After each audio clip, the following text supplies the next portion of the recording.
first time we came here. Oh, Paimon remembers! Nahita's consciousness had been trapped by the doctor, but we followed the clues she left behind to help her.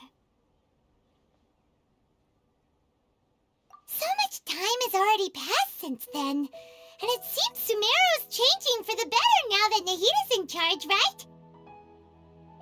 Paimon just hopes this peace will last a long time, and then Nahita won't have any more new problems to deal with. Yeah, guess you're right. We somehow always find ourselves right in the thick of it. Who knows what will happen next? Come to think of it, maybe it's all because of you. Maybe you're just a magnet for trouble.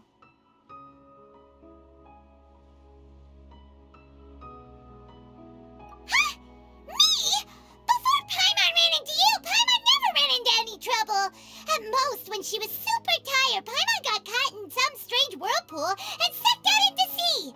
And even then, you fished Paimon out! Anyway, for Nahita's sake, maybe we should think about heading to our next destination for now. Ah, look who it is. Running into you in a place like this? I can see you two still love wandering around. Oh, it's Dia! Since when are we just wandering around? We're usually taking care of some serious business. Even though it may have nothing to do with our journey. But never mind that. What brings you here? I just finished a commission in the desert for a usual client of mine. Nothing too interesting. Just escorting a shipment of goods. I'm on my way to report back. That's when I saw you two all the way over there, chatting away.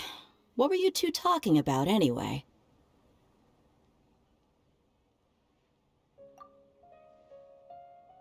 Huh? You serious? Can't say I saw that coming. But you are travelers after all. I guess you'd never stay for too long in one place. Bumping into you like this will become a rarity. I'm starting to feel sad just thinking about it. Hey, how about I gather a few mercs to escort you two? What do you say? Thanks, but no need. Oh, Paimon had no clue you'd miss us so much.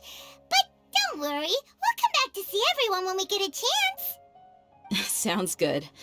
All you need to do to get to Fontaine is cross this stretch of desert and navigate some waterways. Knowing you two, I'm sure it won't be anything you can't handle.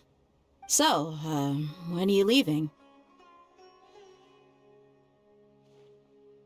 Oh, wait a sec.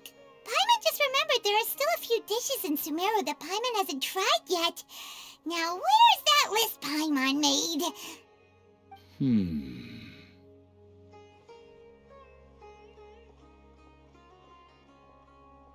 I see. Guess you won't be needing a going-away party or anything. It's sad enough to see you go like this. Though, now that I think about it, Sumeru wouldn't be what it is today without you. Seems true heroes always prefer leaving quietly.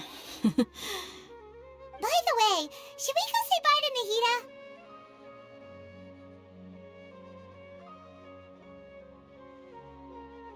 Oh, good point. Then there's no need to bother her in the real world. Then, I guess this is goodbye for now, Traveler in Paimon. Whether as a client or a friend, you're always welcome to come find me. Goodbye, Dia. Bye-bye, Sumeru.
sand and water, we finally made it!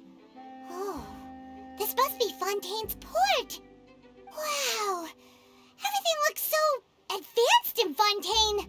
Paimon's heard that the industry here is extremely developed, and there are all kinds of unusual machines.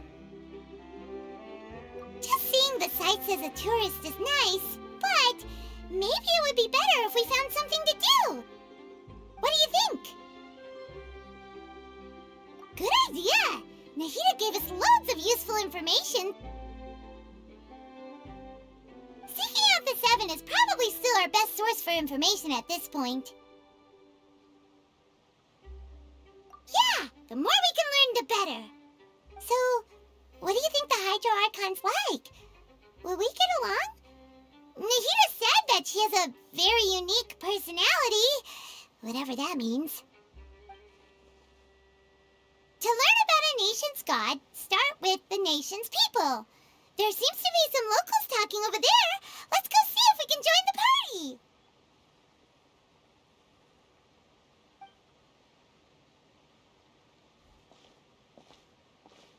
If you ask me, it's a tragedy how things ended for him.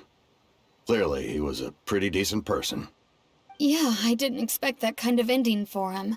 I thought he would at least fight on a little longer for his family.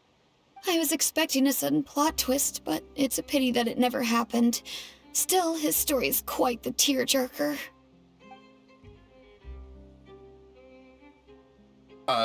Excuse me. Can I help you two? I couldn't help but notice you standing here listening. Hi. We're travelers new to Fontaine, and we had something we wanted to ask, but you seem to be really busy talking about some kind of play, so we didn't want to interrupt. Play? Oh, no. We're talking about something that really happened. In fact, it's a case that was just heard a few days ago. Really? Like, a real trial? But the way you were talking about it and the words you used just now made it sound like some kind of story. Well, good tales are often based on true stories, aren't they? And what you see in reality may also be someone deliberately putting on an act while harboring ulterior motives. Whether something is true or not simply isn't that important. The main thing is whether the story being acted out on the stage is splendid enough. Oh, but it looks like you're not from around here. You probably don't know that the Fontaine Court of Justice is called the Opera Epiclese, or more commonly known as just the Opera House. But, shouldn't court cases be treated a little more seriously than that? Not to question Fontaine's way of doing things, it's just that putting someone on trial is usually a very serious thing. No worries. Other visitors to Fontaine have wondered the same thing. You could say that we just don't want to waste the moving stories behind those cases. And as for your worries about whether the cases are treated with due reverence, we have the absolutely just and honorable Chief Justice Neuvillette, as well as the Oratrice Mécanique d'Analyse Cardinal, a machine created by the Archon. Between the machine and the Chief Justice, false charges and injustice are a thing of the past now. Oratrice? Is it some kind of machine, too? Oh, Paimon's curious. We should check it out if we get the chance. Wait, Paimon almost forgot to ask you our question. Do you know what we should do if we want to meet the Hydro Archon? Oh, that's easy. Just go to the Opera House. Lady Farina practically lives there. You could definitely say it's her biggest passion. I think what they mean is that they wish to speak with the Archon personally. In that case, I'm afraid it's going to be a tad more difficult. You'll have to make an appointment well in advance, and it'll depend on whether or not she has any time slots available. Huh. Is the Hydro Archon super busy taking care of official stuff? Wait, didn't you say that she's always at the Opera House? No. Lady Farina seldom takes an interest with the nation's affairs. The reason it's difficult to make an appointment is simply because she's incredibly popular. That's right. After all, she is the Archon. Though she may tend to get a little dramatic from time to time, people can't get enough of her. Huh. First time Paimon's ever heard of an Archon being described that way before. Wait! Paimon gets now! The Hydro Archon is kinda like a big celebrity here, right? Yeah, I suppose you could say that. Perhaps you could even say our mascot. Hang on. This is still Fontaine's Archon you're talking about. You should show some more respect. Yes, you're right. I guess I should at least try to be a little more respectful in front of visitors. Otherwise, I might get arrested and find myself face to face with Monsieur Neuvillette. Come on. Sure, there's a lot of laws here, but nobody's going to be arrested for saying something disrespectful about the Hydro Archon. Alright, I think we get it. Thank you! At least we now know that we can find the Hydro Archon at the Opera House. But who knows how long making an appointment will take? Guess we could have a look around the city in the meantime. Hey! What are you looking over there for?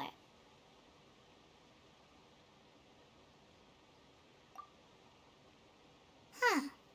Maybe something's the matter. She isn't going to jump into the water, is she? Maybe we better go check on her.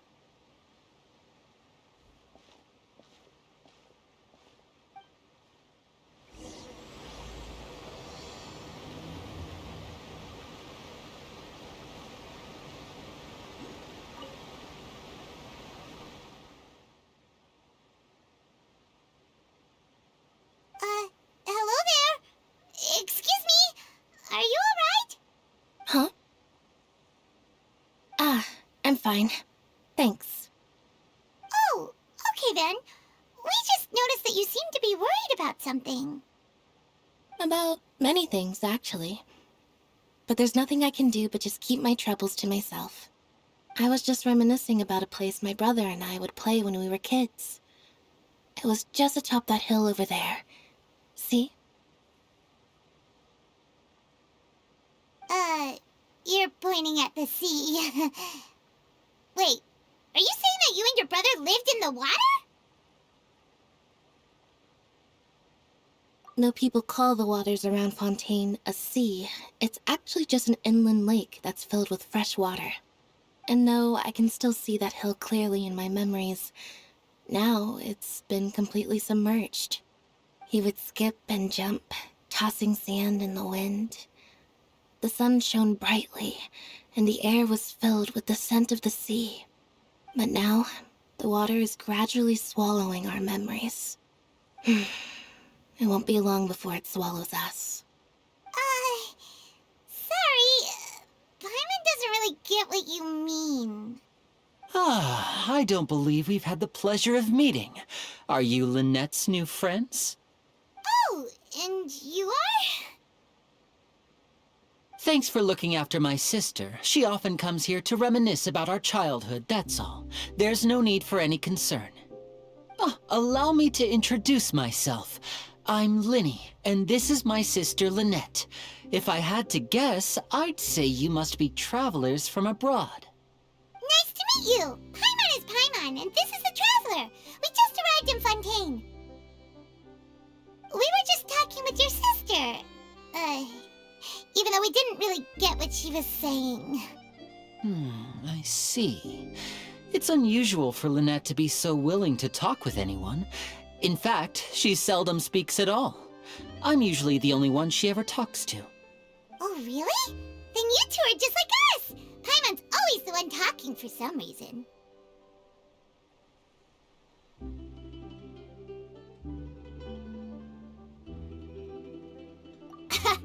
So that's how you think it is?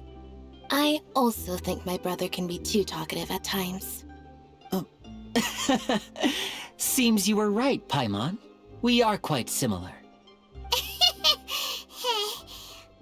So, what did Lynette mean just now when she said that the water is engulfing your memories, and that it won't be long before it engulfs you too? Oh, that. It's from a prophecy that's been circulating in Fontaine for some time now. Well, I suppose prophecy isn't exactly the right word, because that implies a certain amount of uncertainty. There's no doubt about what's happening in Fontaine now. Where to begin?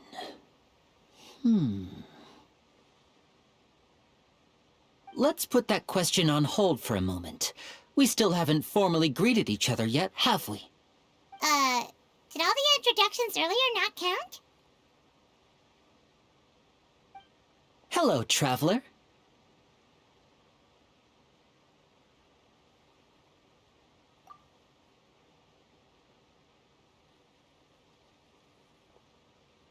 And hello, Paimon. Hey! Why didn't Paimon get a handshake? You're not poking fun at Paimon, are you? Please, don't take offense. Just consider it a sort of etiquette we have here in Fontaine when making new friends. You should remember it. It might prove useful. Oh, all right then. Well, Paimon's just happy to have a local friend now. By the way, we were just getting ready to go to the Opera House to meet the Hydro Archon. Would you be able to show us the way? So you're going to see Lady Farina? No problem at all. In fact, I was planning to go to the Opera House later myself. I'll gladly take you once I finish things here. Please follow me.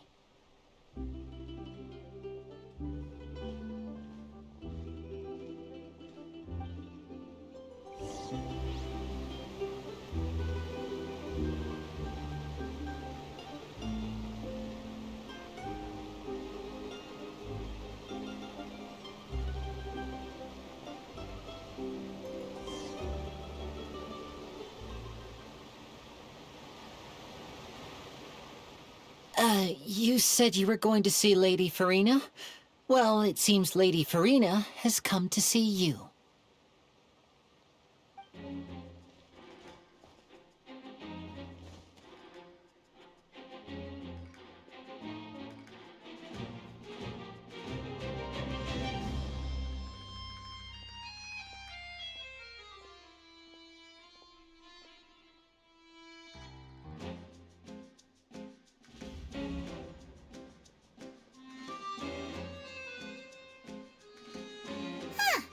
So, she's the Hydro Archon?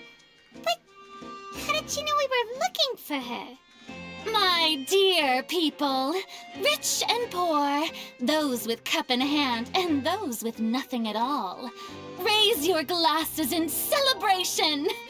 If you don't have one, then just raise your hand in lieu.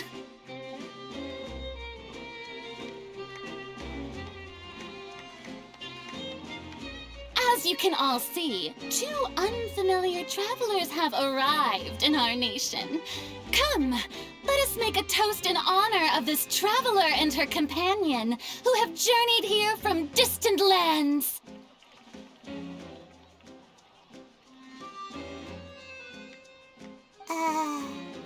Is she talking about us?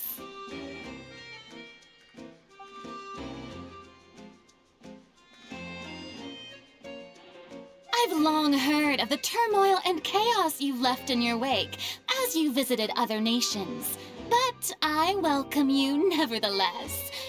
No, I have come to receive you personally. Fear is for insignificant cowards. I am a god, and I will never entertain the notion of such meaningless wariness. You can be rest assured, I see clearly your sincerity. Of course, seeking an audience with me is the most sensible thing to do. It will allow you to truly behold my power and witness my authority. Intelligent people always gather under the correct banner. I, Focalor, hereby welcome you to the nation of Hydro and acknowledge the value and significance of your trip. Now, you may rejoice in this. Yeah, Paimon still can't believe it. Feels like we've only been here for a few minutes. But the Hydro Archon's entrance was, how should Paimon describe it? A little over the top? Miss Hydro Archon? How did you know we were coming? I see. As Outlanders, you inevitably lack even some of the most basic understanding.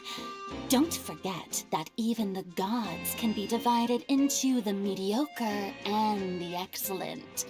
I suppose it's only natural for you to be awestruck by my abilities. You had best stop and consider.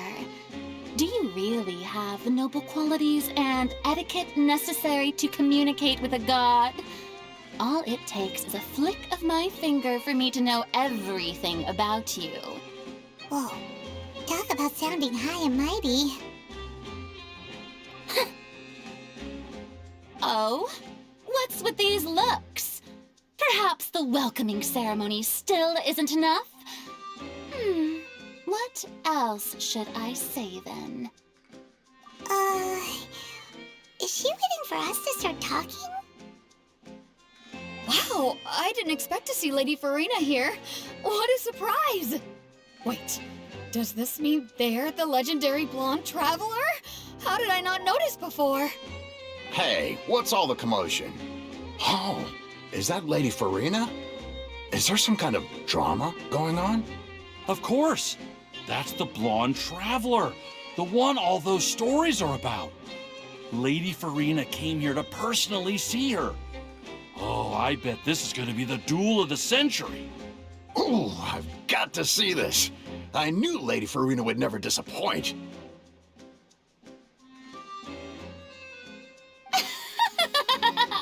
Yes, but don't get too excited now. My dear believers and spectators alike tend to get quite rowdy, and despite the noise, I've come to tolerate all their ruckus.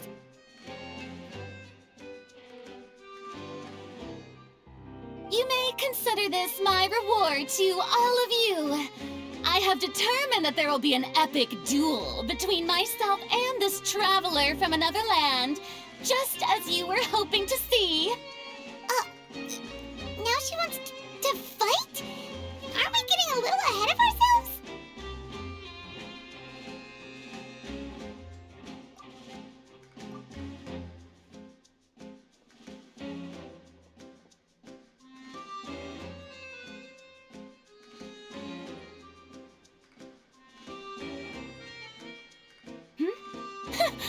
Are you not afraid?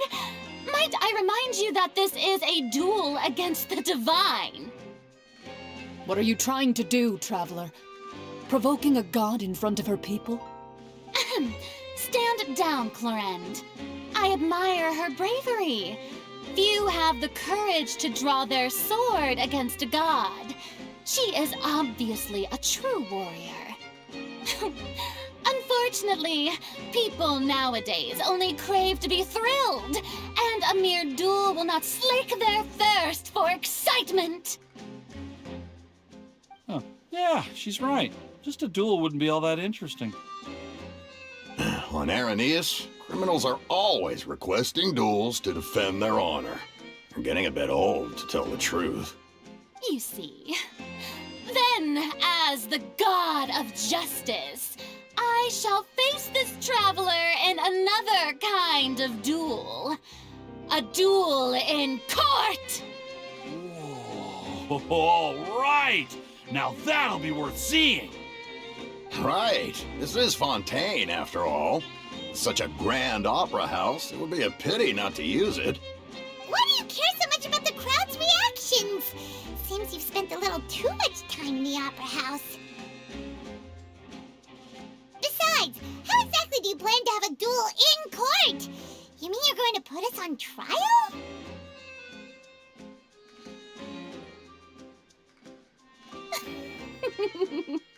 Oh, we have reason to put you on trial. It's obvious, isn't it? According to Fontaine law, no one is permitted to release any flying objects within Fontaine city limits during the first 3 days of each month. You are clearly guilty of violating this law, no? Oh, so that's what they've done wrong. That's our Lady Farina. No one knows the laws of Fontaine like she does. You call that obvious? What kind of law is that? Wait, flying object? You mean Paimon? Precisely! Now, if you two have no objections, then in the name of the Hydro Archon, I order your arrest. My apologies, Lady Farina. I don't mean to spoil the fun, but if you would allow me to interject, I don't think that Paimon here meets the definition of a flying object. You tell her, Linny! Finally someone who's not crazy. How could anyone call Paimon a flying object? Ah, great magician Linny, my beloved citizen. I'll permit you to object, but how exactly do you plan to prove your claim? As a magician who just rained on your parade, I naturally should shoulder the responsibility of saving the show. So, with such an audience gathered here, allow me to perform a trick for everyone.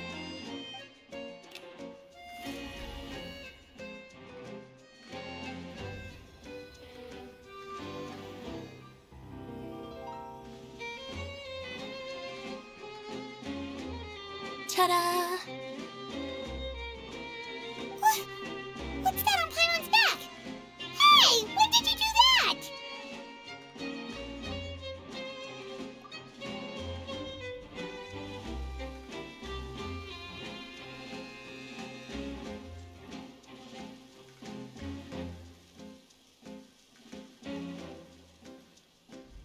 There.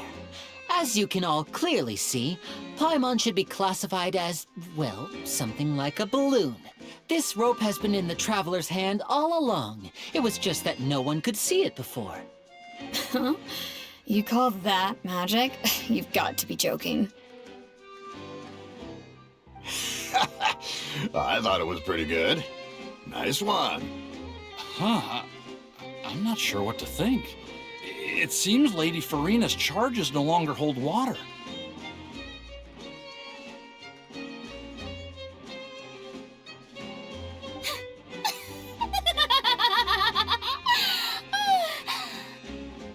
Amusing. Very amusing, Linny. Just the sort of unexpected twist that I enjoy. With you here, today's performance can finally be called complete. Performance? You see all this as a performance? In which case, consider the matter of your trial resolved. The god of justice will not bring charges against an innocent person. But when there are valid grounds, I will not only judge travelers from abroad, but even the gods of other lands.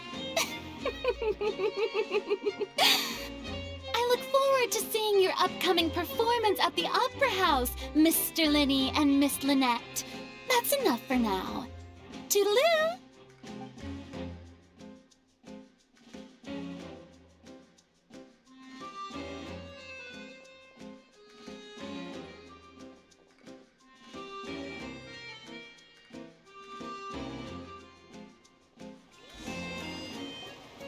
And just like that, she's gone.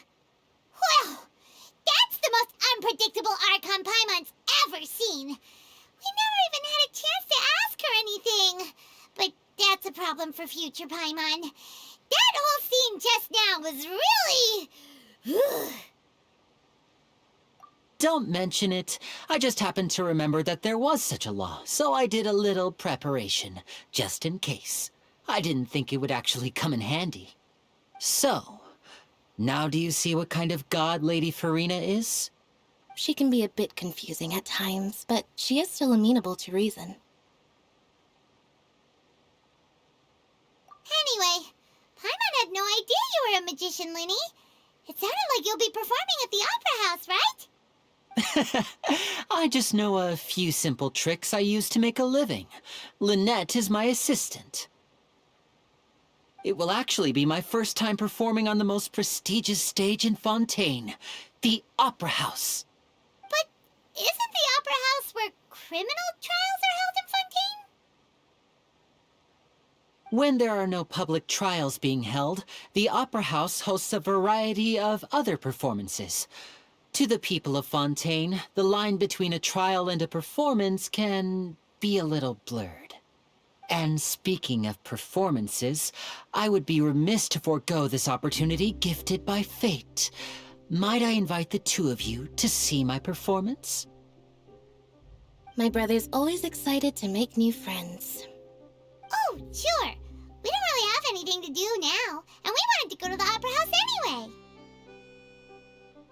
Splendid. In that case, why don't we go together? I'll show you the way. I just have something to take care of first. Oh, you really mean it? Then I'll take you up on your offer. This is a magical item known as a magic pocket. Perhaps you can help me distribute them to the people here. Huh? What are they going to use it for? About that... You asked me before about the prophecy, right? Let me start by telling you a little more about what it entails. I'm not sure exactly when it began, but a prophecy has been circulating around Fontaine. It says that every person in Fontaine is born with sin. No matter how the nation of justice holds trial after trial, this sin cannot be absolved. Until one day, the water levels in Fontaine will rise, and the sinful people will slowly be drowned. In the end, the people will all be dissolved into the waters, and only the Hydro Archon will remain, weeping on her throne. Only then will the sins of the people of Fontaine be washed away. That sounds pretty gloomy. Why are people in Fontaine born with sin? What is that supposed to mean? There are lots of guesses. Some say that the ancestors of Fontaine stole the power of the seas and stirred its wrath. Others say that the people of Fontaine never heeded the first Hydro Archon's warnings and offended Celestia. But here in Fontaine, evidence is what matters. There hasn't been concrete evidence for any of these claims, so they can only be regarded as conjecture. If even the people in Fontaine don't know what sin they committed, wouldn't it be better just to ignore the prophecy completely? Why bother feeling guilty all the time? That's exactly what the people did at first. But in the last few years, the water levels in Fontaine have actually started rising. Many places have already been completely submerged, and now lie beneath the sea. Many people carry on with their lives as before and shrug it off as a natural phenomenon. But my family and I think that the people of Fontaine shouldn't ignore the possibility, which would end up sentencing them to death. We hope that at least the people who reside near the waterfront can move away before it's too late. So, we've started distributing magic pockets to them. As a magical item, these magic pockets have astonishing capacity. I'm sure they will come in handy when people are moving their belongings. Oh, Paimon gets it! It's like preparing for a rainy day! But this is more than a bit of rain.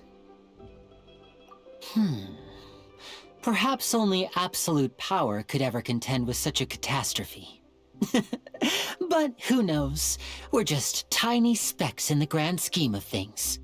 Now, if you'd like to help, then please give these magic pockets to anyone nearby. Be sure to convince them to take it, regardless of what they say.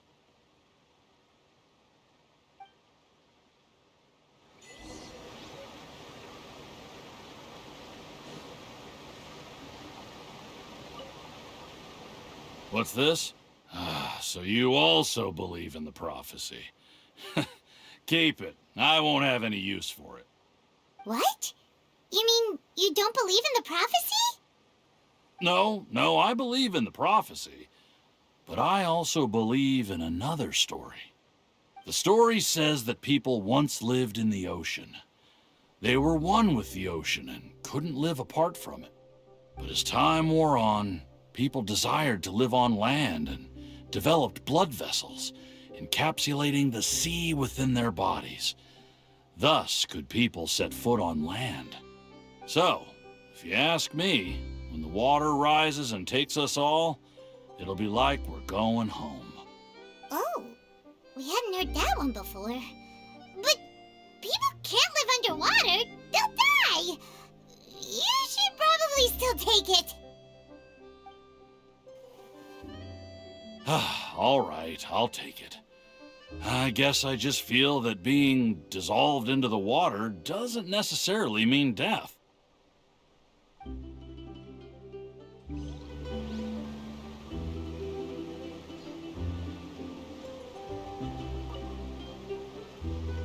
So you're the blonde traveler that everyone's been talking about. My apologies for not recognizing you earlier.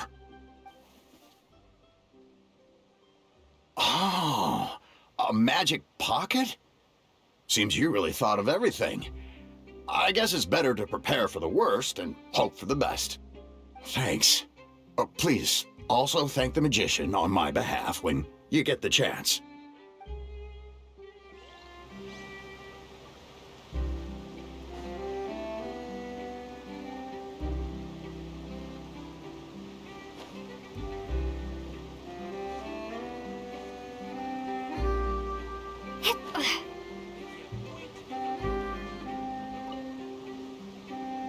Huh?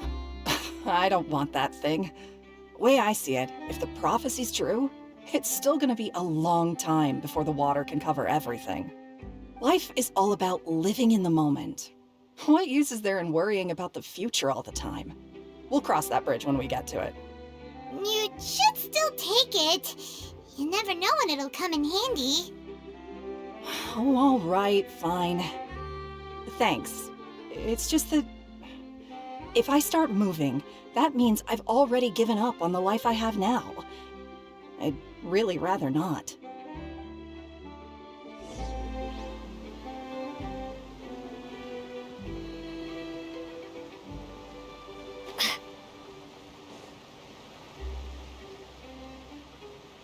Oh, you already handed out all of the magic pockets?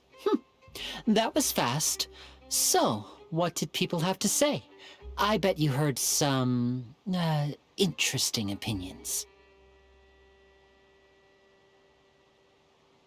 Yes, but that will change once disaster strikes.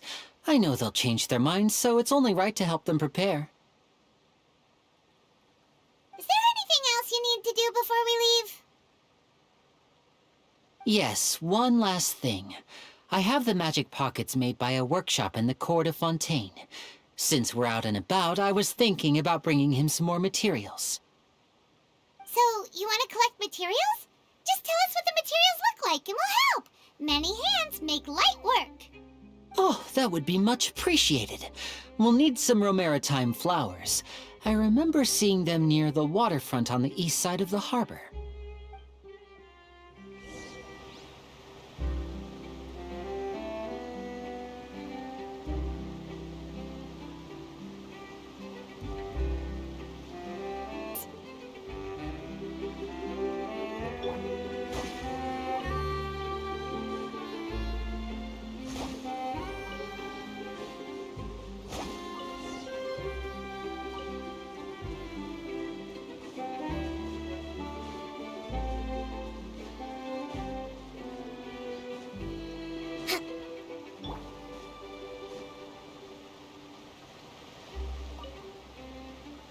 You made quick work of that. I can tell you're an experienced traveler.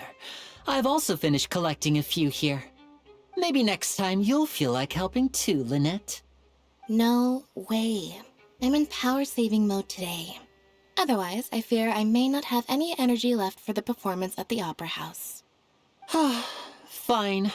Though the performance is still a long way off. Now that we're finished here, we should get ready to head back to the court of Fontaine. So, we're going to the court of Fontaine before we head to the Opera House? Good. Paimon wants a tour of Fontaine's largest city and try...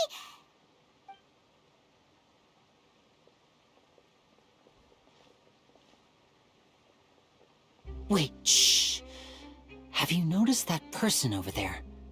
The young girl.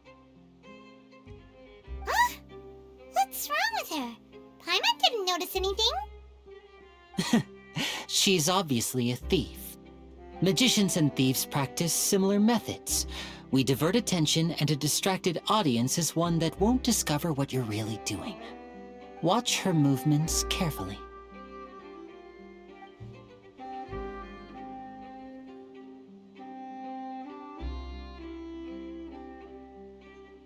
Oh, he's right!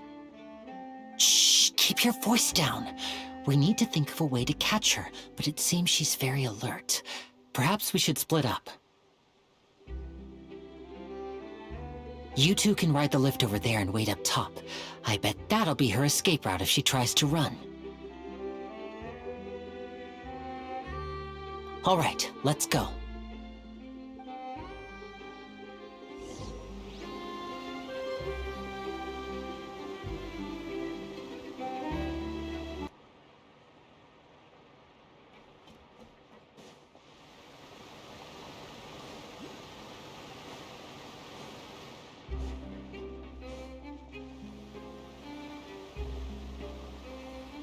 This is the spot where Lenny wanted us to wait.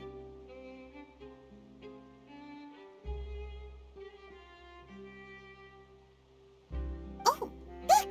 Isn't that her?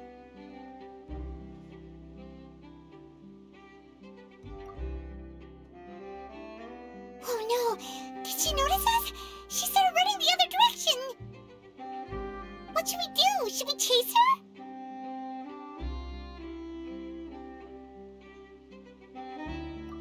You're right. She might also be trying to lure us away.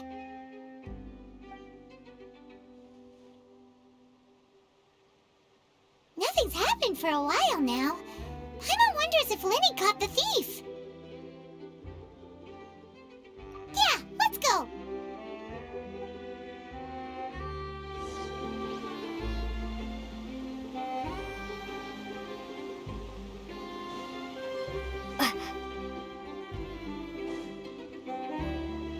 Are you sure that's all she took? You should check to make sure you're not missing anything else. No, that was all. Oh, I can't thank you enough. I didn't notice a thing earlier. Anyway, I should be going now. Thanks again. Oh, were you returning what the thief had stolen? That's right. Pity I wasn't able to catch her. She distracted me by dropping the thing she stole on the ground. By the time I looked back, she was already gone. I saw the general direction she went, but Lenny twisted his ankle, and I needed to make sure he was okay. Oh, did you get hurt, Lenny? I'll be all right. It's just a twisted ankle, that's all. In fact, it's feeling better already. If you want to play at being a hero, at least try not to get hurt doing it. Imagine what would happen if you managed to derail our performance as a result. You're right. Sorry, Lynette. I have to admit that the thief was even more skilled than I had anticipated. But at least we were able to get the stolen items back, so it wasn't a complete failure. What a slippery little thief! Guess things turned out all right in the end, though. Lenny's initiative paid off! All right, let's put this little detour behind us. We should go to the court of Fontaine now.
perfect when I took these photos.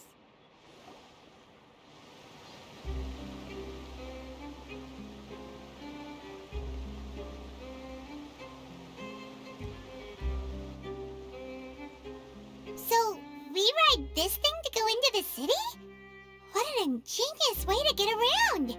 People in Fontaine really know how to use water! This is an aquabus. It allows people to travel between several key locations around Fontaine. It's pretty convenient, but the ride can become a little dull after a while. The scenery is always the same. That's why it's better to travel with friends.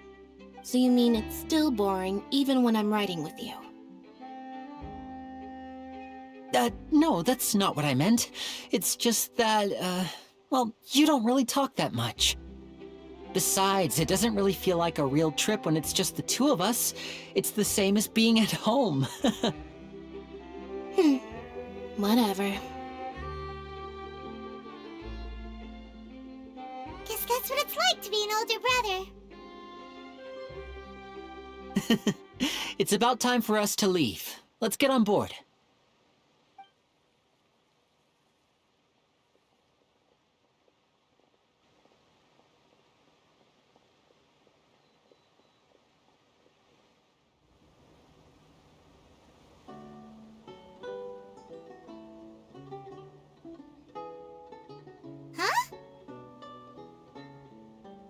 What? Traveler! Paimon! Charlotte! Oh, I never guessed I'd bump into you all riding the aquabus.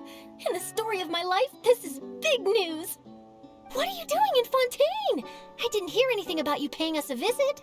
Yeah, it's quite the coincidence, but as travelers, we're always on the move. It's not surprising that nobody knew we were coming. Though we still have no idea how the Hydro Archon knew about us. Oh, let Paimon introduce you to our new friends! Oh, no need for introductions, Paimon.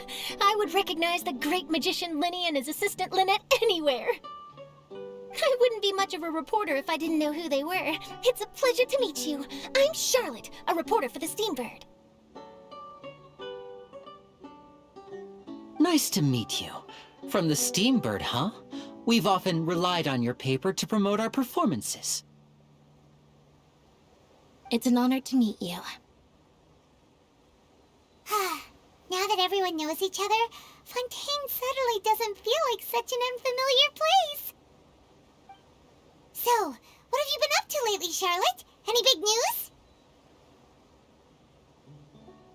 Not too much. When there isn't any breaking news, I mainly cover the trials at the Opera House. You can still manage to keep readers' attention as long as you tell things from a clever enough angle, even if it's the same old topics. For example, reporting on how a scammer once deceived vulnerable girls into relationships, or how a financial criminal was once so poor that they ate a single piece of bread for 5 days.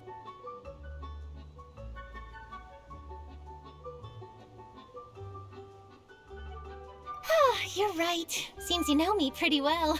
What I'm really after is exclusive, sensational news pieces that could shake the country. These smaller stories are a waste of my talents. Oh, I just remembered. I've been following a case lately. Well, a series of cases, actually. You mean the serial disappearances of young women case? That's right. These stories are the talk of the town right now, and it's probably the most mysterious case we've ever seen. If I'm the first with a draft ready to publish when the case is finally cracked, and it's the headline story in the Steambird, oh, when that happens, I bet all the other reporters will shed tears of envy. I've already gathered all kinds of materials. I just can't wait for the truth to be revealed. So, what is the serial disappearances of young women case? You mean the culprit hasn't been found? That's right. The first missing girl case happened almost 20 years ago. And ever since, after a period of time, another girl disappears. What the cases have in common is that the girls are all of a similar age, and that they've all vanished without a trace.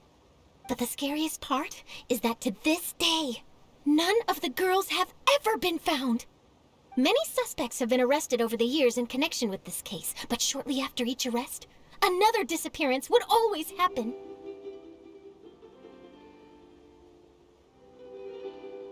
Yes, it's possible. But either way, I believe that every case has some precise truth behind it, waiting to be exposed. Yes, I agree. And at the very least, the family of those missing girls deserves some sort of explanation.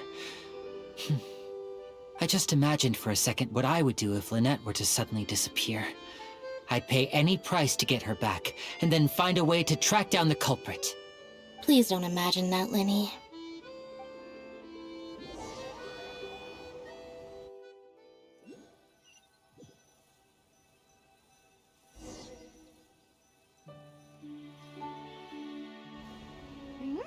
Hey, we're almost there! Look!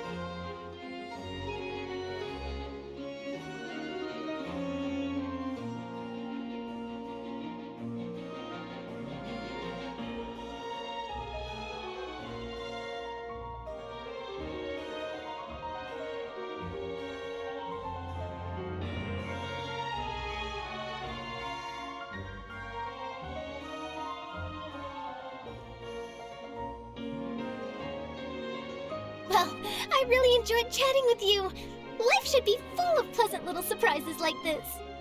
Yeah, us as well. The ride went by too quickly. I have an interview to get to. I should get going before I'm late. Okay, Paimon hopes we can chat again soon, Charlotte. See ya! Bye now. Oh, be sure to stop by and see me at the Steambird when you have time. What a tough job. Always running around and interviewing everyone. Well, where should we go now? If you don't mind, how about we stop by my home first? Besides, I still have all the materials we collected. Sure, we wouldn't mind at all. This city is so huge, Paimon wouldn't know where to start anyway.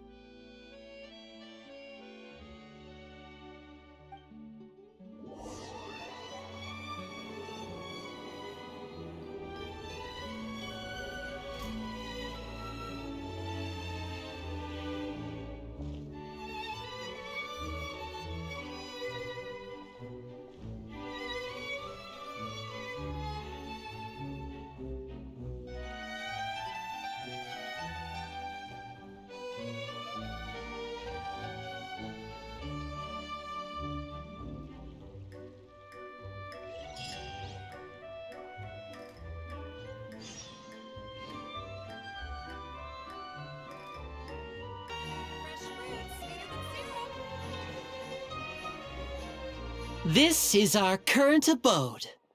Ah, Fremine, you're home. Where did everyone else go? I have some new friends that I would like to introduce. Oh, they all just went out a moment ago.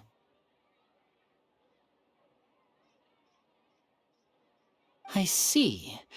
Everyone is getting busier now that Father will be returning soon. I suppose that can't be helped. Allow me to introduce you to my little brother, Fremine. He is a phenomenal diver. Hello. Nice to meet you. Paimon is Paimon, and this is the Traveler.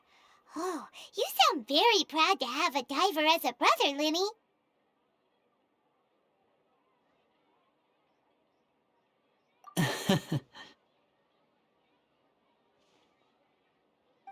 Lenny, could you come here for a moment?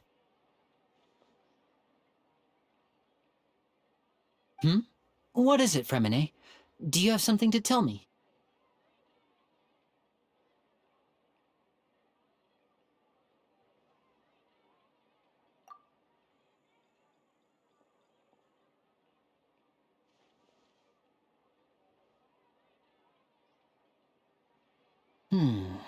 Okay, I see. Is everything all right? Oh, it's nothing. We were just discussing a little housework. Sorry for the interruption. Oh, before I forget, the Traveler and I collected more materials to make magic pockets. Were you able to get any, Fremine? Yes, I went diving and gathered lots of materials. I was about to give them to you. That's our Fremine, always quick with the underwater work. All right, I'll take these to the workshop.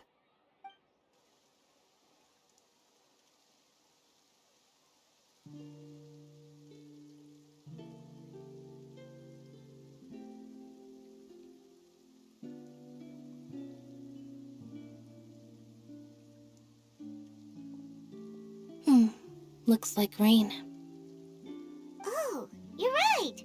But wasn't it clear and sunny just a moment ago? Fontaine's weather sure is weird. I'm afraid that's just how it is here. It often rains on days where there are trials being held in the Opera House, but don't worry, it'll clear up soon enough. What's wrong, Fremine? There's a legend about the rain that I tend to believe. It's said that a dragon of water once resided in Fontaine. Though we don't know where the dragon went, every time it weeps, the skies will cloud up and pour out rain.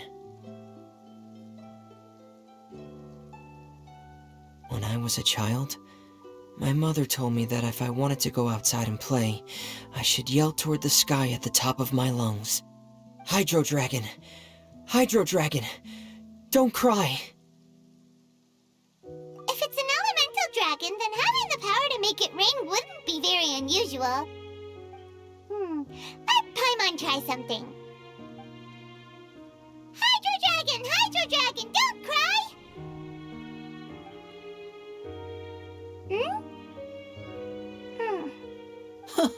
Doesn't seem to be of any use. It is just a legend after all. You know, you might be a more popular magician if you understood the concept of romanticism. Or could at least play along.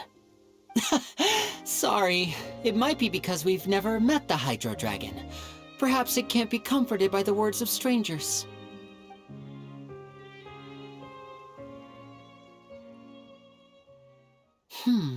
It rained for longer than I suspected.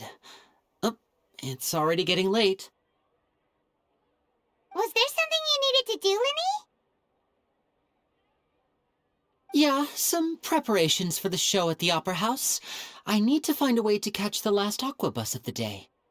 On the day of the performance, just ride the aquabus to the island of Aeneas. I'll have Lynette meet you at the fountain in front of the Opera House. Oh, are you leaving now? What is it, Fremine? I'm in a hurry. Oh, I get it. You feel nervous delivering the materials for the magic pockets, is that it? Perhaps we could trouble the Traveler to help us take these materials to the Beaumont workshop and deliver them to the owner there? I'm afraid that Fremine can be quite introverted, and the boss there tends to be pretty talkative. Fremine has always been a little afraid of her. No trouble at all. Don't worry, we're on the case. Sorry for the inconvenience. I'm quite useless when it comes to such tasks. I'll think of a way to make it up to you. Oh, no need. This'll be a walk in the park for us. No way. I'm not guessing. Thanks again, you two. I really can't deal with that lady.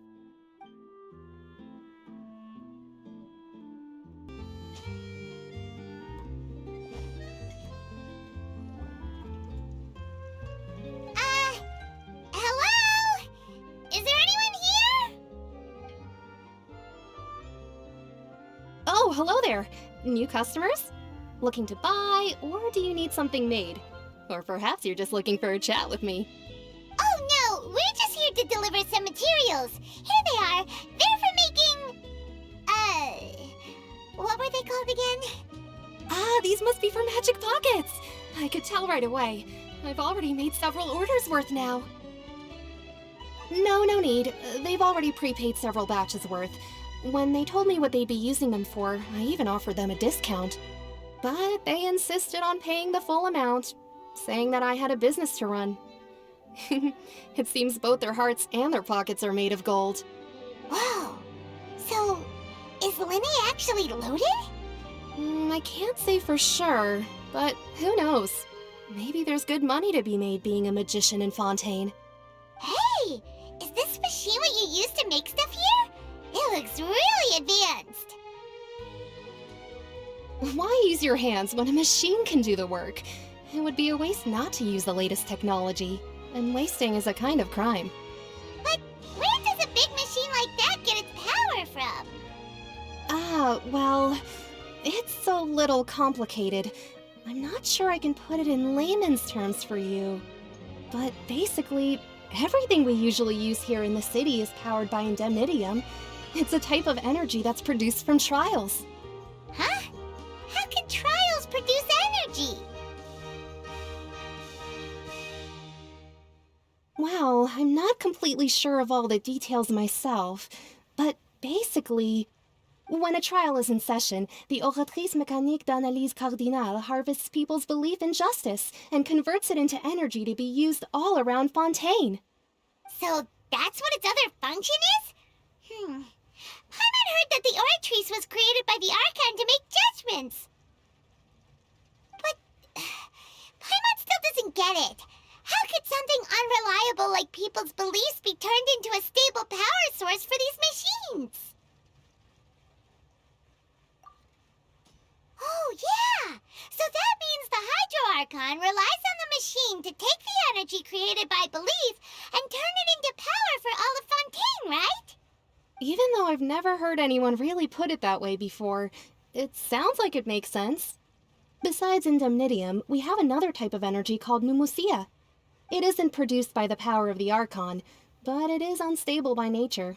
Even now, it still cannot be widely used by civilians. I thought I'd find you hard at work, but here you are chatting the day away. Since you're already talking, I'm sure you wouldn't mind a few words with me. You again? Didn't I already promise you that I'd have the more I owe to Confrérie of Cabriere by next month? Why are you hounding me now? Yeah, but how do we know that you won't go running off by the end of this month? I want 50% today. Wait, no, 70%. Huh? You... Seems business isn't so great for the workshop. We've already finished our job and delivered the materials. Maybe now's a good time to leave? Hey, hold on! Before you go around trying to collect payments, why don't you settle your own debts first? If Confrérie of Cabriere wants to poach clients from Northland Bank, that's fine. But I'm afraid you still owe the bank a hefty sum of mora. So why don't we work things out between us first, before you get back to your little conversation here? You're from Northland Bank. But we said we'll pay everything we owe next month. Why are you hounding me now? Traveler, Paimon! I didn't think I'd run into you here in Fontaine. What are the chances? We're surprised to see you too! What are you doing here in Fontaine? You didn't want to stay in Snezhnaya?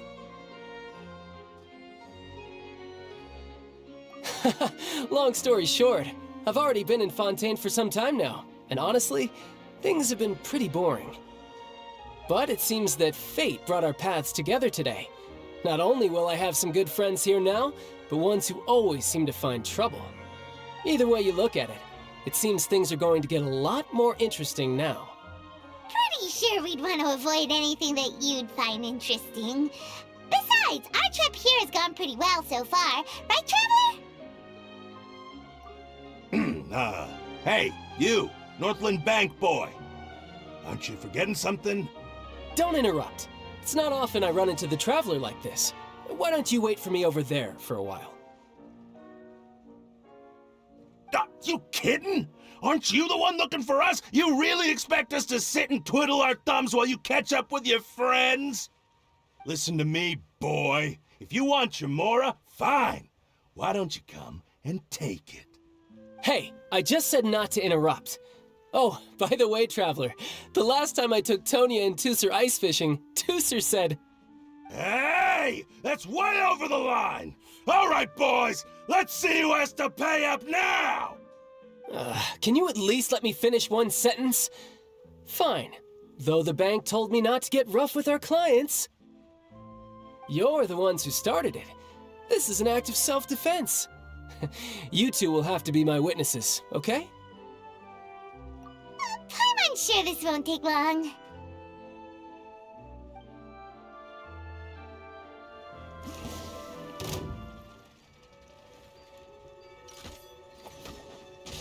Yeah!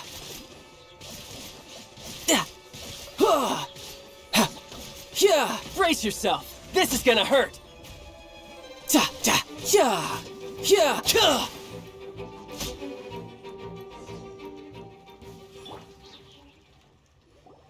Oh, what's your deal, Brad? How are you so strong if you're just a staffer from Snezhnaya's Northland Bank?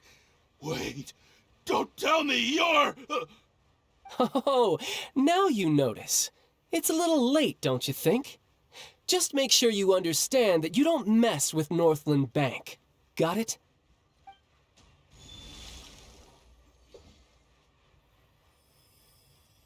Huh? Now's my chance!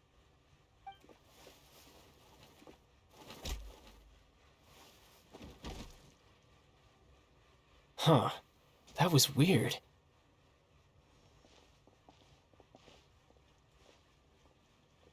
I'm not sure. It's as if I suddenly lost control of my hydro powers when I needed them. Maybe there's something wrong with my vision?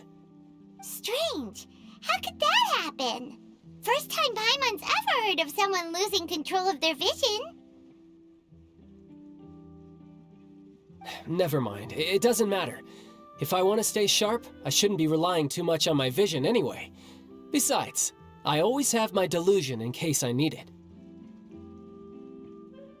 So what are you doing in Fontaine, child? I don't see its work for Northland Bank. Well, I guess it's because I've been in a bad mood lately. Huh? What kind of reason is that? Wait, since when do you feel down about anything? I don't know. Maybe I still have a lot to learn about myself. But recently, there seems to be some sort of restless power stirring inside of me. And I don't know why, but every now and then I feel like I'm in a terrible mood. Maybe you losing control of your vision just now is connected with that power you're feeling inside. That is a possibility. I can't remember if I ever mentioned it before, but when I was 14, I fell into some unknown abyss. It was during that time I learned nearly all of my abilities. The one who took me under her wing and taught me was named Skirk. She was always quiet and very mysterious. Nobody knew where she came from or what she had been through, and she was always very strict when teaching me combat techniques. One time, I asked her why she was willing to take me on as an apprentice. From what I could make of her answer, it was because I had awakened it, and traces of it remained on me. She said that all my combat training would be useful in the future. But what is it? What did you awaken? She never explained that, but my guess is that it's related to a dream I saw when I had just fallen into that abyss. In my dream, I was in the deepest depths of the sea, and the boundless seabed was all around me. But in front of me appeared a whale that was so massive, I felt like I couldn't breathe. A whale? Oh, that sounds familiar! When we fought against you before, you summoned a huge whale that seemed to leap at us. Is that the one? That's just an abstract form of a whale that I create using my elemental powers. It takes that shape because the scene I dreamt of the whale has always been stuck in my mind. I'll never forget it. So you used the whale as inspiration for one of your moves? Huh. Seems a little twisted to Paimon. So why don't you just go ask your master? Maybe she knows the answer. You make it sound so easy. ever since the incident I experienced there, I've never stopped searching for Master Skirk and that unknown abyss. But it's been years now, and I've still found nothing. There isn't even a trace of the place where I remember falling into the abyss. Oh, it sounds like some kind of ghost story. Yeah, I'm out of leads at this point, but there's nothing more I can do. It seems that strange encounters in this world tend to be elusive like that. Oh, seems the time really flies when I'm talking with you. I just remembered I have somewhere else I need to be, so I should get going. What? More work for the Northland Bank? And no, it's more of a personal appointment. Lately, I've been sparring with some of Fontaine's official champion duelists whenever I'm feeling bored. Official champion duelists? You mean it's their job to duel? Yep, in Fontaine, before a criminal goes to court, they're given one chance to defend their honor by requesting a duel with an official champion duelist. The champion duelists are all-powerful fighters selected from among the nation's best, and the duel itself is a no-holds-barred fight with no specified stopping point. So engaging in such a duel is regarded as a symbol of defending your honor. If a criminal manages to win the duel, they'll be acquitted. But if they lose, they'll have no choice but to stand trial. And the worst-case scenario is that you're simply killed in the duel. Though it's rumored that Fontaine has a death penalty, from what I can tell, no one has ever been officially sentenced to death.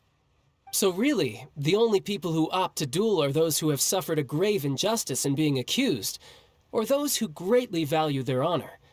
Otherwise, why gamble with your life? So, do many people actually get out of their trials by winning the duel? Apparently, it's exceedingly rare for anyone to actually win. Fontaine probably enacted this system as a way to show that the nation respects the honor of its citizens. Besides, none of the champion duelists are to be trifled with, which is exactly why I was itching to face them as soon as I got to Fontaine.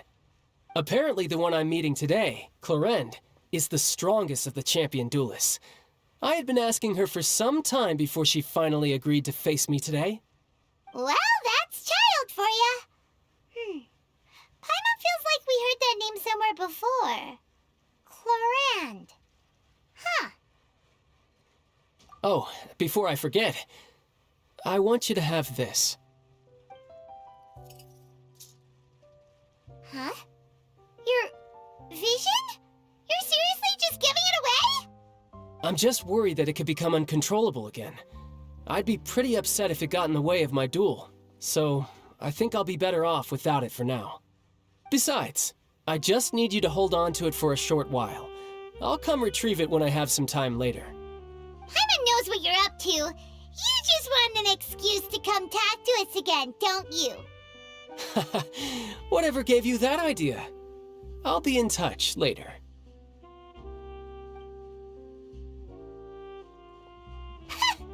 That sneaky guy. He said he's been feeling down lately, but he seemed the same as ever to Paimon. Well, since we don't have much to do for now, we might as well walk around and see the city before Lenny's performance.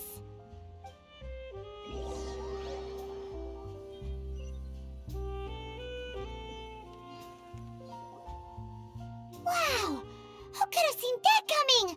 The reporter who was barely around for most of the story was the murderer all along!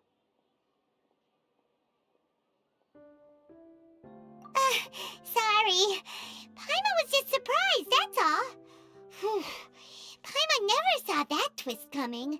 The murder mystery novels here are amazing! The whodunits here in Fontaine are a lot different than the light novels you see from Yai Publishing House. Both have their merits, but Paimon thinks this style of novels are more, well, novel.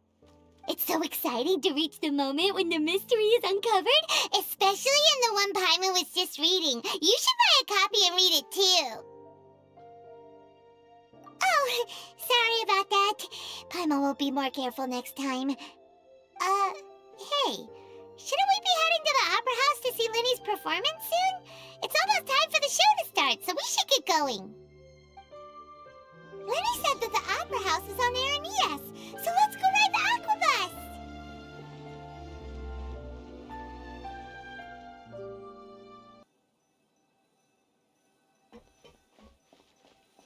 Welcome to the court, Fontaine. Please, watch your step.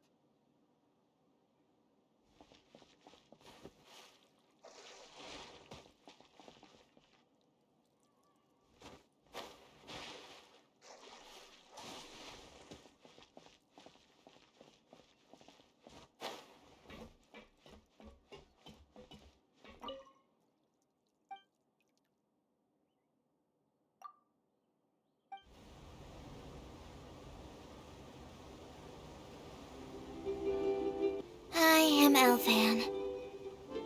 The boat will be departing imminently. Please do not stick your head, hands, or other body parts outside the boat. The aquabus operator is not responsible for any accidents or injuries resulting from doing so. Also, please remember to buy the Steambird, though I don't read it myself. The destination of the current tour is Aranias. Points of interest worth visiting include the Fountain of Lucine and the Opera Epiclese. If you look to the left in the direction we are currently traveling, you will see the famous Fontaine Research Institute up in the sky. An experiment gone wrong turned new sightseeing opportunity. Human ingenuity truly is a wondrous thing.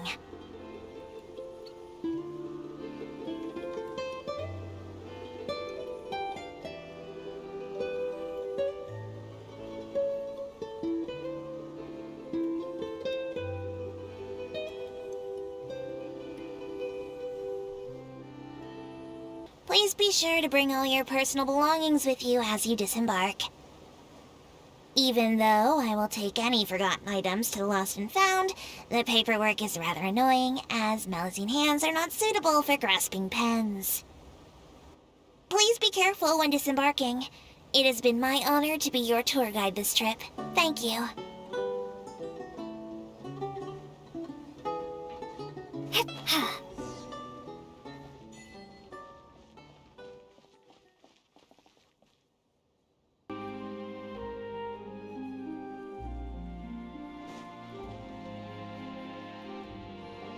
Whoa!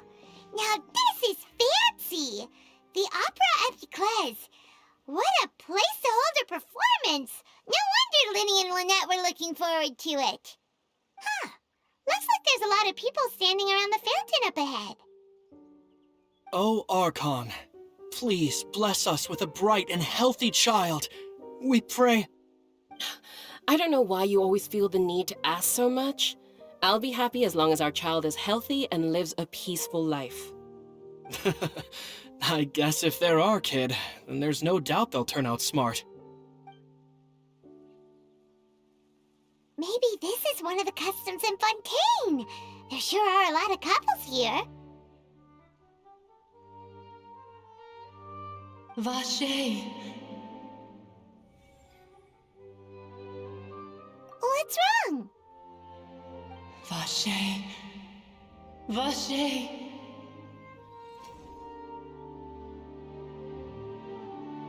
No, Paimon didn't say anything. Are you hearing things? Welcome to the Fountain of Lucine. All the water flowing through Fontaine converges here. It's customary for newlyweds to come here and wish for children. Lynette! You scared Paimon! When did you get here? Lenny asked me to wait here for you, remember? Right. What do you mean? There are a lot of people here right now. Hey, you're not trying to scare Paimon, are you? Besides, it's the middle of the day. It's not the time for eerie things. I see. I might be able to tell you something that could help explain the voice you heard. In fact, you might not be imagining things at all. I suspect that what you heard is a result of your hypersensitivity to the hydro element. Others in my family have had similar experiences. It's because of her sensitivity to the hydro element? But what would hearing a voice have to do with elemental power? When do you cry, Paimon? Wait, what? What does that have to do with anything? Just answer me. When do you cry?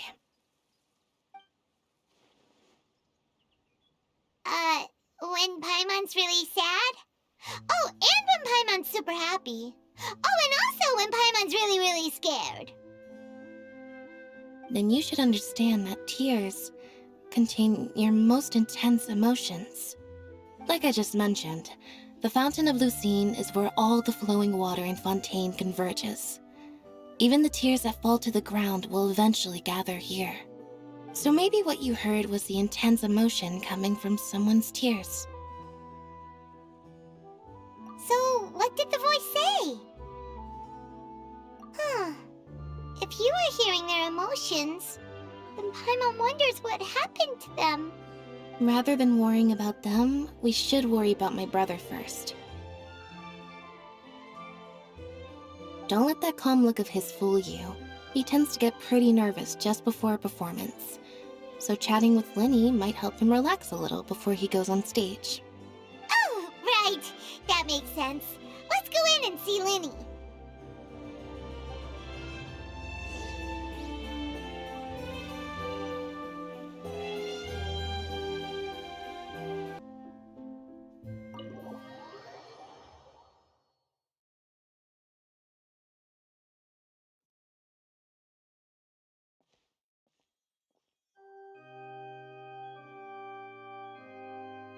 Traveler and Paimon, good to see you. I knew you two would come. Are you kidding? We wouldn't miss it for the world. We've been looking forward to it. I can tell, judging by how early you've arrived. But you're actually right on time. The audience still hasn't started entering the venue yet, which means now is the perfect chance for us to take you to the best seats in the house. Wait just a moment. I'll fetch the tickets.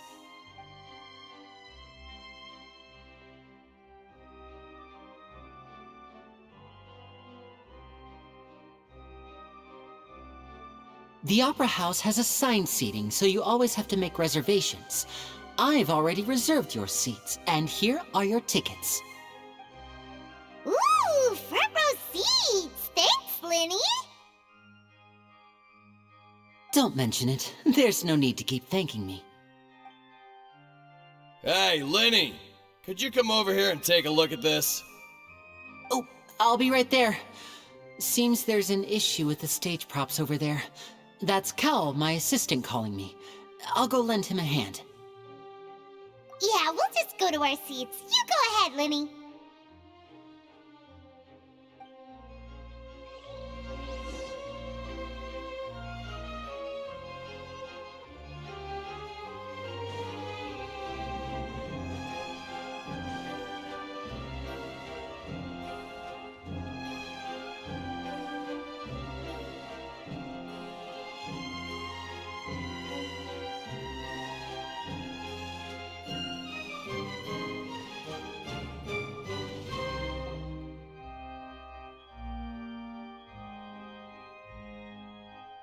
Oh, these should be our seats. Come on, let's sit down.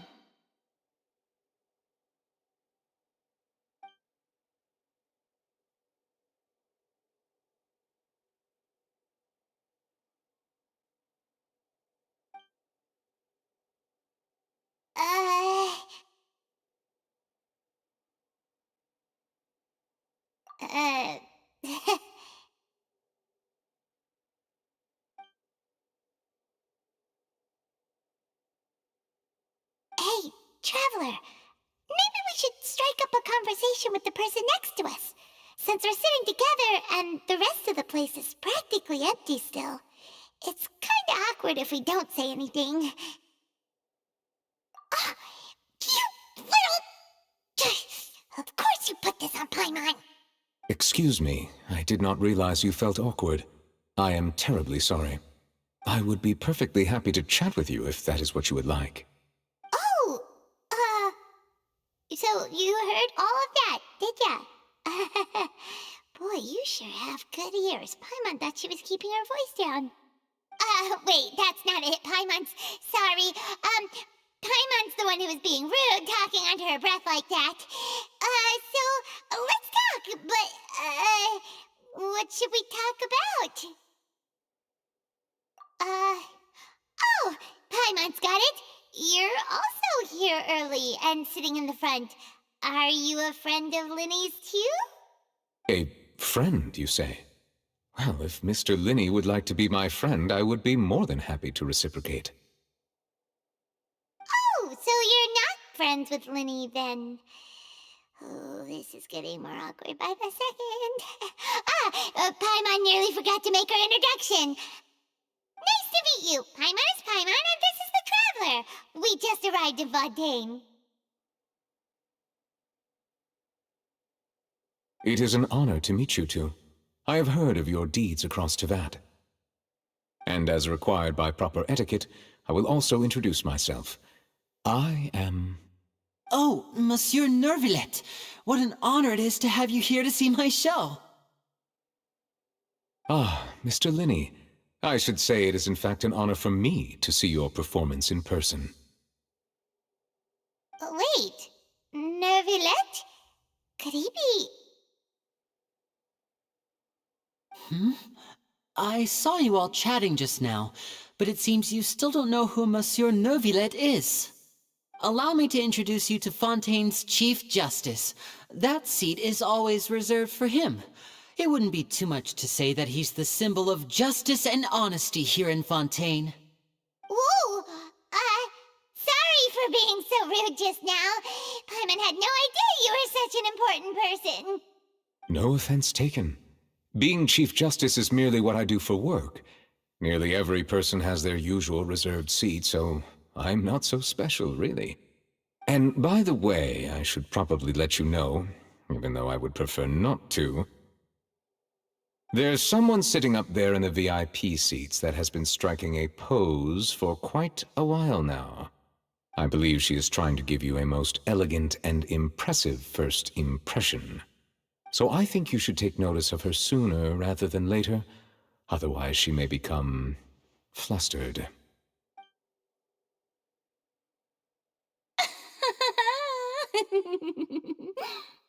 Huh? Oh, it's Farina, the Hydro Archon. Huh. She sure has a smug and satisfied look on her face. Guess she has no idea that you saw right through her act. Very good. That is for the best. No need to pay her any more attention. We may now enjoy the show. Huh? So is this what things are like between the Chief Justice and the Hydro Archon? All right, please wait just a moment longer. I've pretty much finished my preparations, and the performance will start as soon as the audience has made their way to their seats. Yay! The show's finally about to start! Paimon can hardly wait! Paimon's never seen a real live magic show before!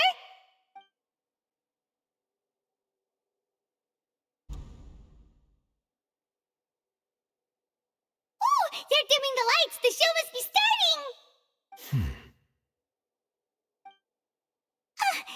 Sorry. Paimon will try to stay quiet. Welcome, one and all, to the Opera Epiclese. I am the star of today's show, Linny. And over here is my sister, Lynette, who will be working as my wonderful assistant. Please, let's give her a warm welcome. Hello, everyone. I know she may seem to be a little sleepy right now, but that's just a sign that she's nervous. Whatever. Now, some of you may be thinking, two vision holders who can freely manipulate elemental powers performing magic is not true magic at all. So, I would like to take a moment to assure you that elemental powers will have nothing to do with what you will witness on the stage today.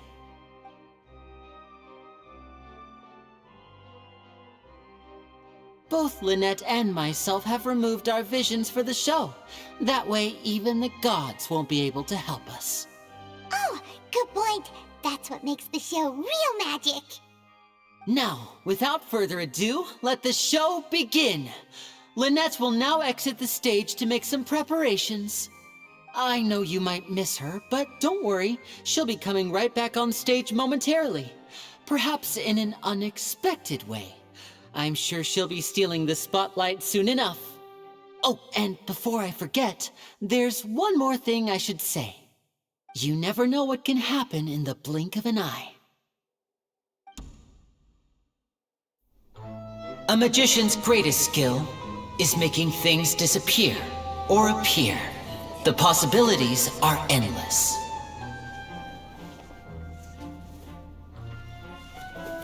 Huh?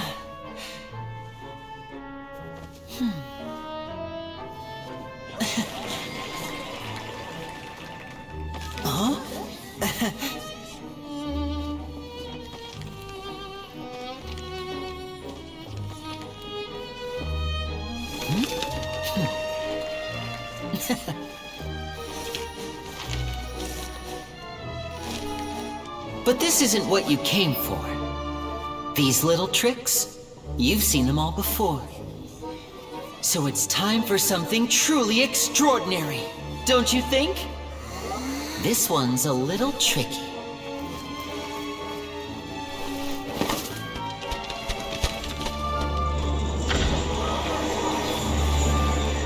Using this water tank, I shall make my sister vanish completely, right before your very eyes.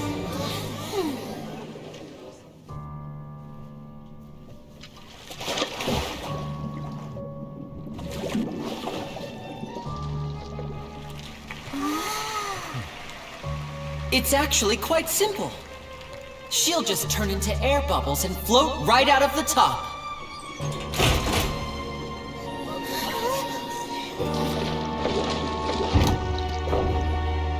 Oh no! I told them to check all the props carefully.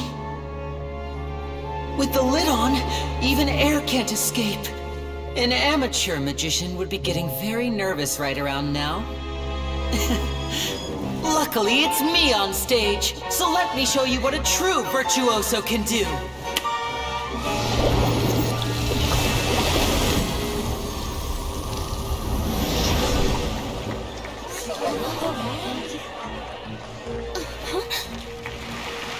Lynette, are you still there?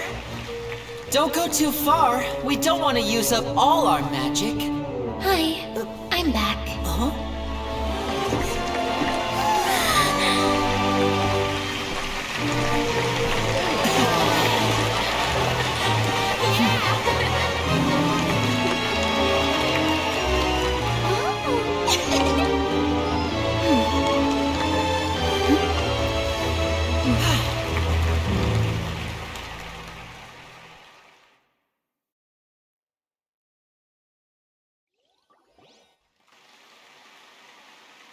Whoa! What in the world just happened? How did he do that?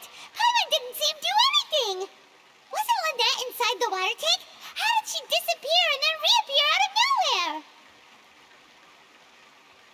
If we could see easily through his tricks, then that would mean that his skills are still lacking. To appreciate magic, you should focus on the show happening on stage, rather than getting caught up in trying to see that which has been intentionally hidden.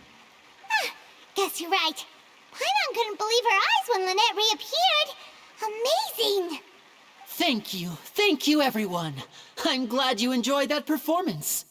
But our magical journey has only just begun. I've prepared even more astonishing surprises for everyone here. The magic of transformation and disappearance can go far beyond what you've just seen. I'm sure many of you are thinking that escaping the water tank was impressive enough, but Lynette is still my assistant after all.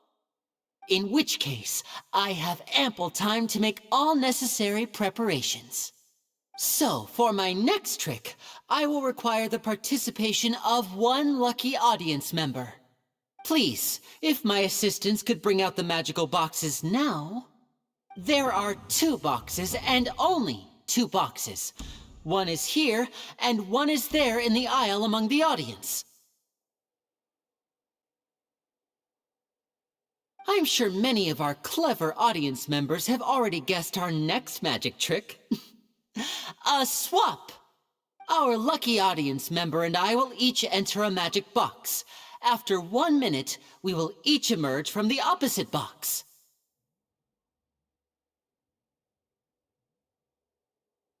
Now please, everyone pay very close attention to the box you see here. Don't give me any chance to make a move. Wow, how's he gonna do this? Hey, do you think this is all magic tricks, or does Lenny have actual superpowers? The lucky audience member will be generated by this random number selector. It selects numbers entirely at random. Even I don't know who will be chosen to participate. Now then, let's begin. Let me see. Oh, row 7, seat 3. Congratulations! You now have the chance to experience magic firsthand for an entire minute. Please, come forward. My assistant will take you beside the magic box. I'm sorry, it might be a little cramped inside, but no need to feel nervous. We've carefully arranged everything for you to be as comfortable as possible. You don't need to do anything, but no matter what strange things may happen, don't come out of the box. If the magic is interrupted, who knows where you might end up? You might even find yourself in the Fortress of Meropide. Oh, okay. All right. Before I enter the magic box, there is one more thing I need to ask the audience to do. Could you all give me a countdown? Like this. 60, 59, 58. Just keep counting down. You can go a little faster or slower if you like. I won't be able to see anything in the pitch black box, so I'll be relying on your voices to know when time is up. Oh, and no tricks now. If you quickly count from 60 in just 30 seconds, then I'll be in a tough spot. Ooh! Paimon kinda wants to count faster after hearing him say that!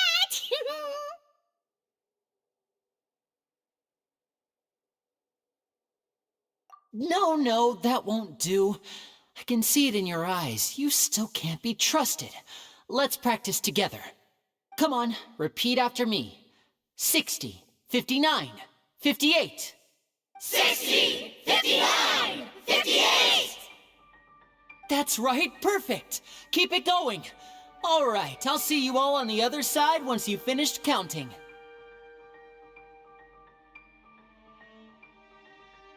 54, 53, 52? Huh? Why aren't you counting, Nervalet? I am counting in my head. I think things are exciting enough in here as it is. Merely a consequence of my identity and personality. Do not worry about me. Just enjoy the show. Oh, alright. You looked so serious that Paimon thought you might be feeling uncomfortable or something. 40, 39, 38! Mr. Linney, are you all right in there? Is everything ready? Yes, I'm fine. I'm just double-checking the direction of the magic. It would be a disaster if we get sent to the wrong places. For example, mid-air right above the audience. Even though he's saying that, Lenny doesn't seem nervous at all.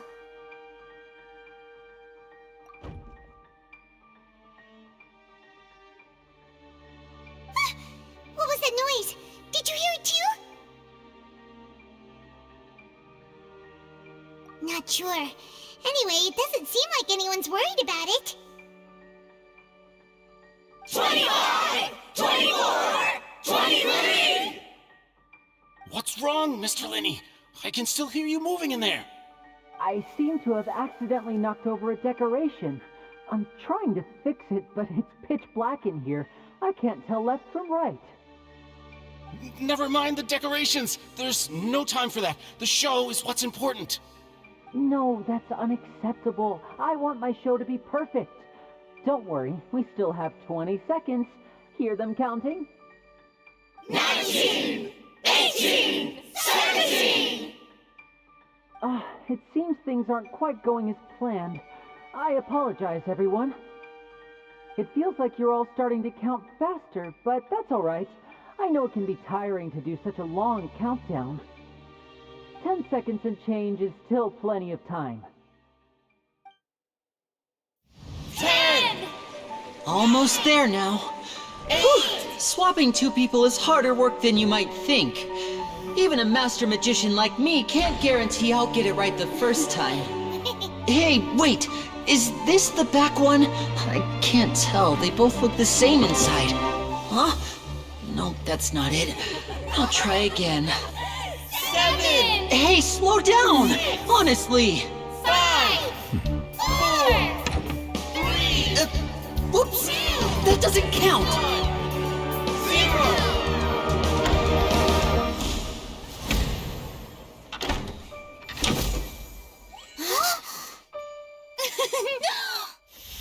Ta-da!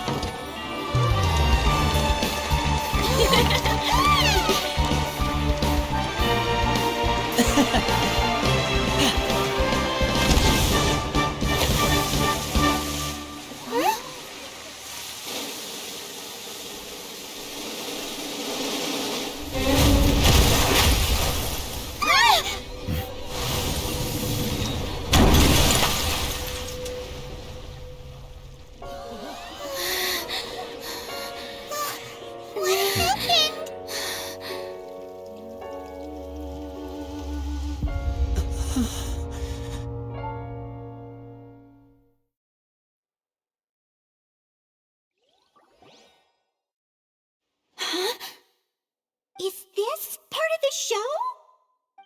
Mr. Lenny, you're going to use magic to fix the stage now, right? What happened? Oh no, maybe this isn't part of the show. The girl was still in that box, right? This performance is over. Medical staff with me. Guards, secure the scene and detain all the performers. Seal the exits. No one is allowed in or out at this time. Yes, that's right. If this was just an accident, then we must investigate the cause. But if this was all part of some scheme, then those accountable will not escape the judgment of the God of Justice! No need to be alarmed, you two. We'll get to the bottom of this soon enough.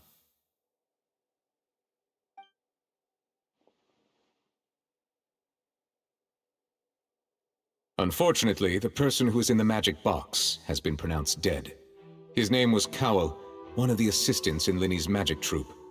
Apparently, the fireworks on stage ignited the ropes that were suspending the water tank, which then caused the tank to fall onto the stage. As of now, we are still not sure why we found Cowell in the box, rather than the guest from the audience. And after an initial search of the area, the guards have confirmed that the girl is nowhere to be found. It appears that this incident was not merely some mishap with the performance. And there are many indications that it is connected with the case of the serial disappearances of young women. The serial disappearances case? That's the case that Charlotte mentioned before! I know the truth. I can see through the whole thing. Really, using such a shallow and obvious mystery as his finale, did he really underestimate us that badly? I say that our powerful magician, Mr. Linny, is now the prime suspect for the serial disappearances case. Huh? Why me? This whole thing was an accident. No, this all occurred during your magic show, did it not? The missing girl disappeared after being chosen, did she not? The deceased is one of your assistants, is he not? Now that I think about it, that whole speech about magicians making things disappear was nothing more than a provocation, a bald-faced challenge. That can't be right! How can Linny do this? He was in the box on the stage the entire time! We can even hear his voice! Besides, before the show, he told us that he would like to catch the criminal behind the disappearances! He couldn't possibly mean catching himself! Save discussion for a later time, please. Lady Farina, may I assume that your comments just now constitute an accusation against Mr. Linney and his associates, and that you are pressing charges? I just think that I think it might be a little early to talk about formally pressing charges. But what Lady Farina said just now makes perfect sense. Looks like she's gonna personally deliver justice. A kidnapping and murder carried out under the cover of a magic show. Lady Farina said it all. I mean, of course, my dear people. But what excites me even more than the obvious truth before our eyes is the opponent I'll be facing. That's right. I mean you, Traveler. You'll support Linney, won't you? After all, he was the one who helped you the first time we met. Then there's no problem at all. You know, the Traveler and I already had a duel the first time we met. But with Linney's help, our little duel ended in a draw. But draws really are the most boring possible outcome. So, no more draws. Between the two of us, there must be a clear winner and loser. And what better place to hold such a riveting showdown and decide the true victor than here, on the grandest of stages, the Opera Epiclese. It wasn't a draw. She obviously lost last time. I understand. Charges have now been pressed, and as such, a trial is in order.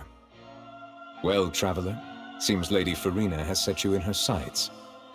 But putting her dramatic rhetoric aside for a moment, I would like to ask you, are you willing to act as Mr. Linney's attorney and defend him in this case? Very well. The trial will be held a day from now in the Opera House. Both sides may investigate the scene to build their cases and search for the truth.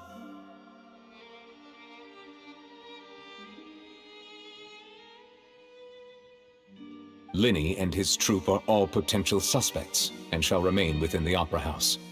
The audience may begin to leave in an orderly fashion once they have been cleared by the guards. A day isn't that long. Let's see what kind of case this big-shot Outlander can build in such a short amount of time. I'm really quite looking forward to hearing it.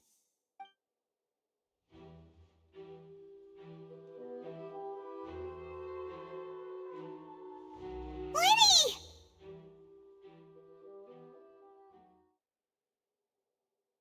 Sorry about everything that happened just now. Were you frightened? Of course!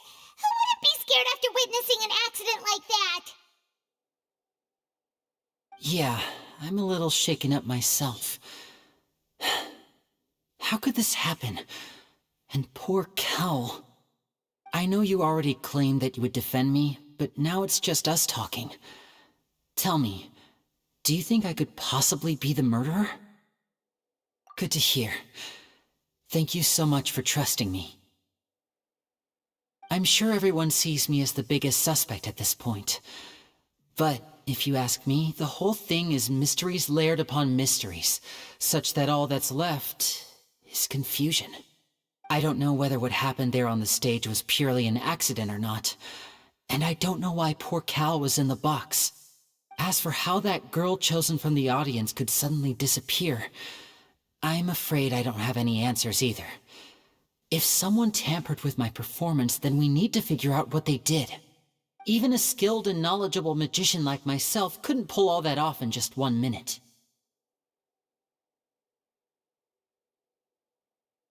Which is precisely why we need to investigate! As this book says, the impossible could not have happened. Whatever happened must have been that which is possible. Paimon bought them when we were reading at the bookshop in the city earlier. Pretty cool, huh? Don't worry, Paimon used her own savings to buy them. It wasn't from our travel funds. I think they look cute on you, Paimon. You have good taste, Lynette. That's the right attitude. Feeling depressed isn't going to help me now. I need to get back to my normal self. But with the guards watching our every move, it's going to be especially difficult for Lynette and I to prove our own innocence. Good thing you agreed to be our attorneys. Thanks for that. We'll be counting on you. Yes, thank you so much. Yeah, just leave it to us. Oh, since we're going to start investigating, Paimon has a question first. Where did Lynette go during the performance? Ah, well, I'm afraid that would involve some of our essential trade secrets as magicians. The secrets behind our magic are past saving, Linny. I suppose you're right. The truth behind our tricks is going to be important evidence that will be weighted during the trial. 'Tis truly a pity. As a magician, our magic show is a work of art. We've poured countless hours and spared no effort in perfecting it. But if revealing our secrets will help you uncover the truth behind what happened, then it will be well worth it. We should go somewhere else if we're going to discuss our magic tricks. We'll go speak with the guards, and in the meantime, you can go investigate the stage and the seating areas. Alright, let's go have a look while the investigation teams are still here. Detective Paimon is on the case!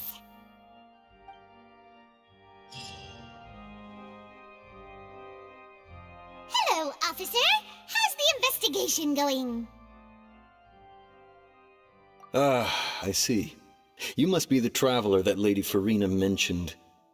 Listen, I'll be perfectly honest with you. I'd avoid getting mixed up in this whirlpool of a mess if I were you. Huh? What do you mean? Come with me and you'll see. The deceased is one of Linny's assistants, named Cal.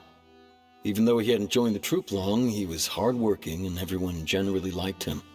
The assistants are usually in charge of setting up and inspecting the props, as well as assisting with the show and keeping the crowd engaged. As you probably saw when you were in the audience, the water tank suddenly fell and smashed the box with Cowl inside it. This is the real mystery. We've already searched the scene and were unable to find any traces of the girl. However, if you look carefully, the box was positioned directly under the water tank. The ropes holding the tank were then burned by the pyrotechnics on stage, causing them to snap. All these factors lining up so perfectly makes it hard to see this as a mere accident. If anything, the more logical explanation is that the whole incident was intentionally planned, and Linny is the most likely person to have access to all these areas. But he doesn't have a motive! Are you both good friends of his? Well, you can't say we're good friends, but we've known each other for a little while.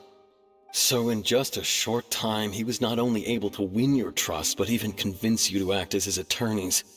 I know there's no such thing as magic. The real trick of a magician is holding the audience in the palm of their hand.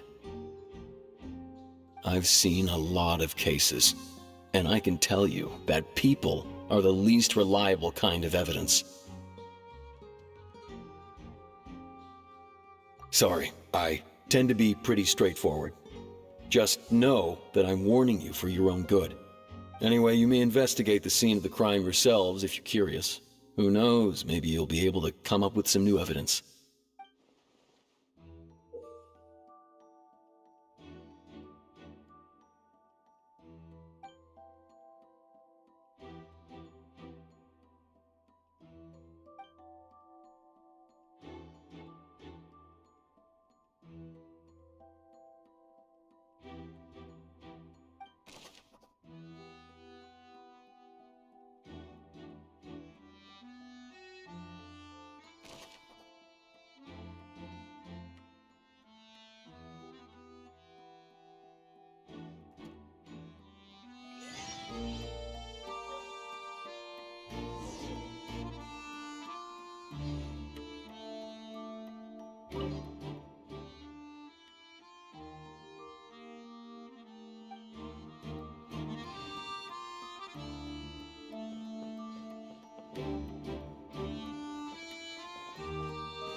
whoever the murderer was, they must have made preparations well beforehand. Why would it be him? How strange.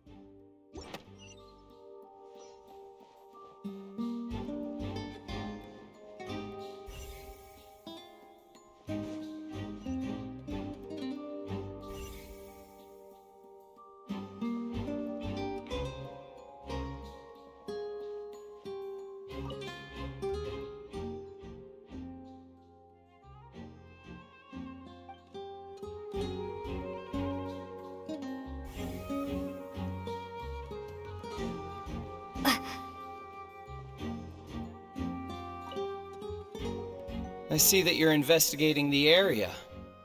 Well, it just so happens that I'm interested too. If you find any new and interesting leads, be sure to share them with me, all right? We don't have too many thoughts yet.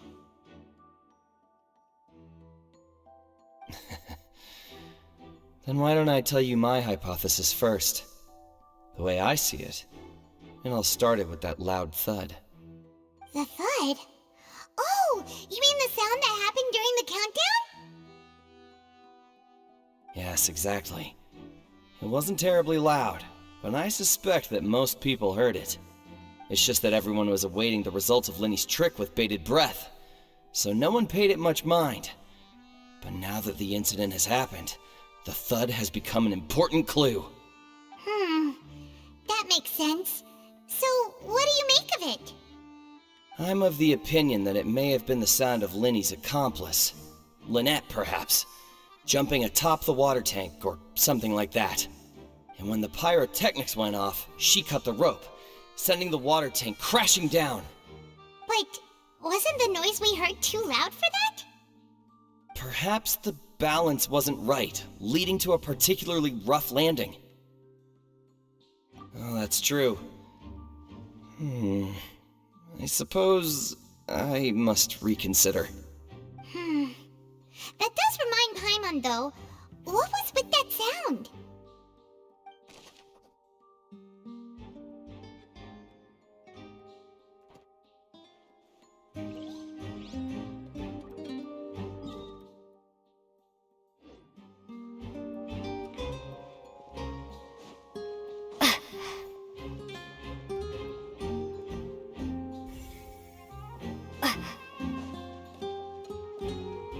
Lenny's still talking to the guards. It seems he'll have a lot of explaining to do. I think someone will be assigned to monitor us later, but that's alright. Lenny's still talking to the guard. I think someone...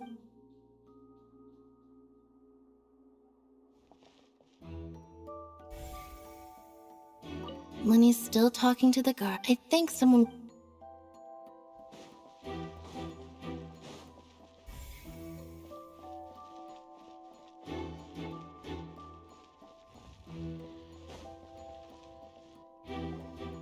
Hey, you! Yes, both of you! Over here! I've been keeping an eye on you for a while now. Huh? You mean us? That's right. If I'm not mistaken, you're also among those who wish to cut down the thorns and pursue the truth. No? And by the looks of it, you're not from Fontaine. Well, you're right on the moor about that one, but who are you? Have you never heard of the Spina di Rosula? From mediating disputes and providing protection to solving conundrums, you name it, Spina di Rosula does it. And I, Navia, have the honor of being its renowned president. Though those who play by our rules call me boss. I'm Silver, her attendant. Pleased to meet you. And I'm Melus. Demoiselle's various daily needs and affairs are under my purview. Huh? Boss? Demoiselle? What gives with the names? Well, I am the second generation president. Melus and the others are still used to my previous title. My apologies, Demoiselle. Should you prefer, boss, I will endeavor to use that instead. No, no need. You don't have to call me boss. Just Navia is fine. Okay, if you say so. Not that we're members of Spina di Rosula anyway. All merely trifling details. Never mind. Now, back to the situation at hand. That's right. I've always kept an eye on the serial disappearance cases. My interest stems from a matter back from my father's time. Judging from the look of things, I find Linny an unlikely mastermind. Really? We think so too! That's why we're looking for clues now. But how did you come to that conclusion? Intuition, naturally. My unparalleled intuition. Blancheur was quick to point the finger at Linny without any decisive evidence whatsoever, wasn't she? But that's not uncommon for her. If you remember, the Justice had to interrupt her and ask if she was pressing charges just to keep her from getting carried away. Anyway, a trial begins the moment someone levels charges. And, of course, there was no way Farina was going to back down in that situation. Sounds more like you just don't trust the Hydro Archon. Well, what's your opinion? I must admit that she can be interesting at times, but liking her doesn't mean that I'll blindly agree with her. All right, I've answered your question. Now, it's time you answer mine. Wait a minute, did that answer count? Well, I say it does. But don't worry, you won't hear any pointless questions from me. In your opinion, do you think it's right to treat a trial like it's an opera?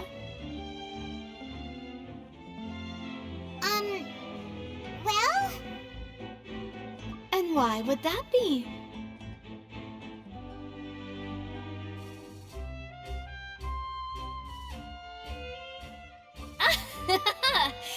See, Silver and Maloose?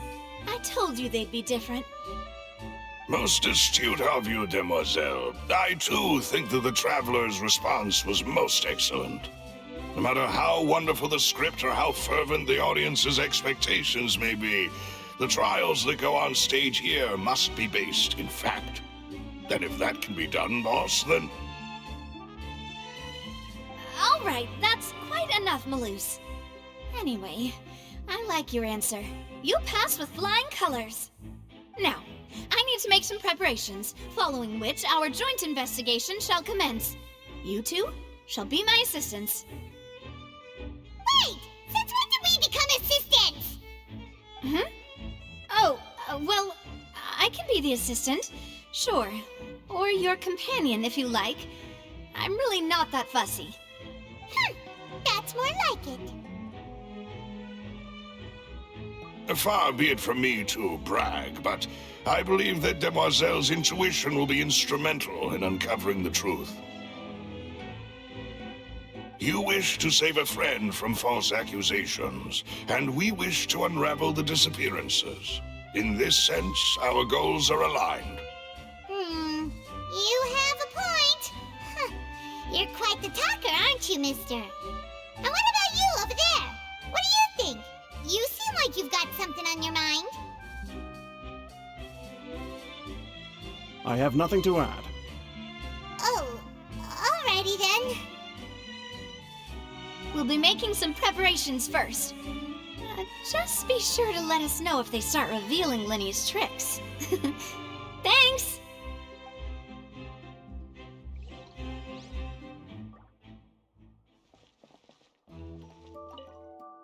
Speaking of that, I think magic shows would be very popular in Poisson.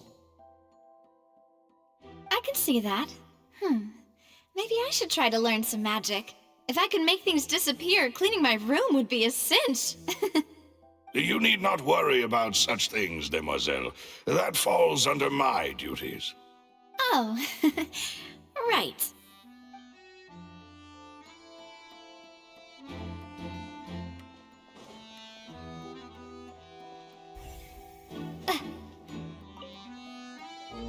Sorry, but but no one can freely enter or exit the Opera House at the moment. If you wish to leave, you must register your identity with us first. No, we're not leaving. We're representing Linny and Lynette as attorneys, so we're investigating the case. Were you always guarding this entrance? Yes, after the Chief Justice gave the order, everyone coming in or out must undergo a strict inspection. So, the missing girl couldn't have left from here, at least, not from that point on. I doubt there was much opportunity then, either. How can you be so sure, Well, because I was in charge of security near the entrance at that time. I couldn't see Linny's performance from here, which was quite a shame. Just my luck. But still, I did not abandon my post, and I stayed put no matter how loud the applause was. If someone had so much as even approached the door, I would have noticed it, let alone if they had tried to leave.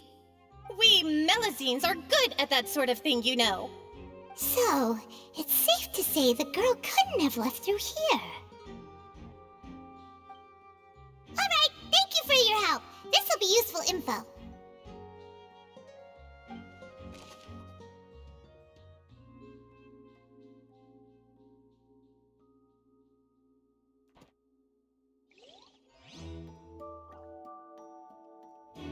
My apologies, but access to the venue is restricted at this time.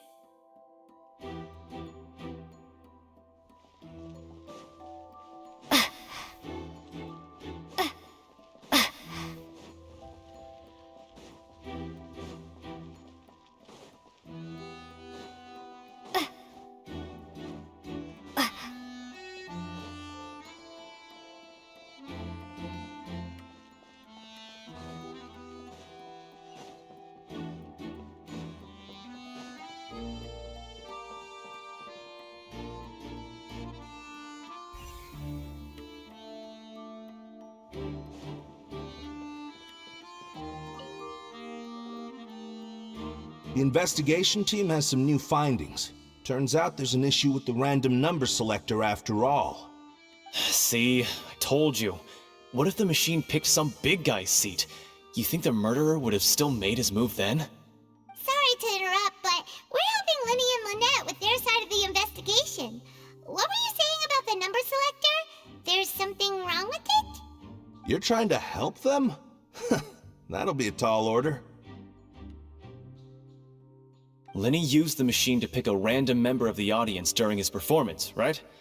The lucky girl that later disappeared. Well, we thought there might be a serious problem with the machine, so we had it taken away for further inspection. It turns out that the seat number it picked wasn't random at all. The machine picks that same number every time. I'm sure you already know that you have to make a reservation in advance to get a seat, regardless of whether it's a trial or some performance. In other words, Linny knew who would be sitting where from the very beginning. That much checks out. Linny reserved our seats for us, too. Bet you see why I was saying it'd be tough to make a case for Linny. Even though it's bad for Linny's case, Paimon had better write it down.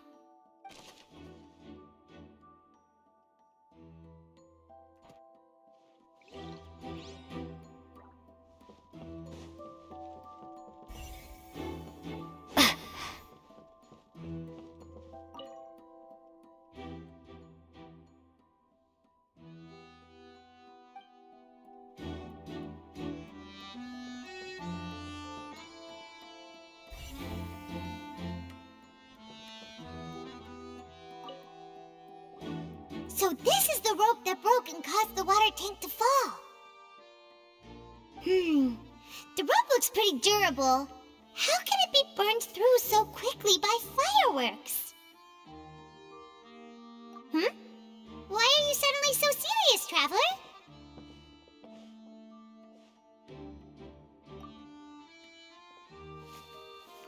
Whoa. Look! This bit is made from different material!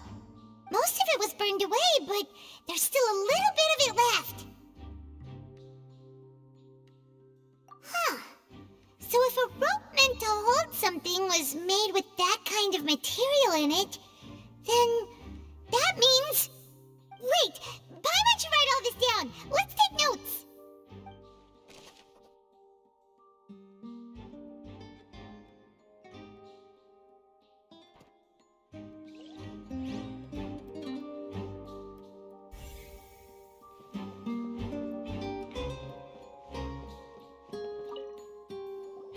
Hello there. What are you investigating?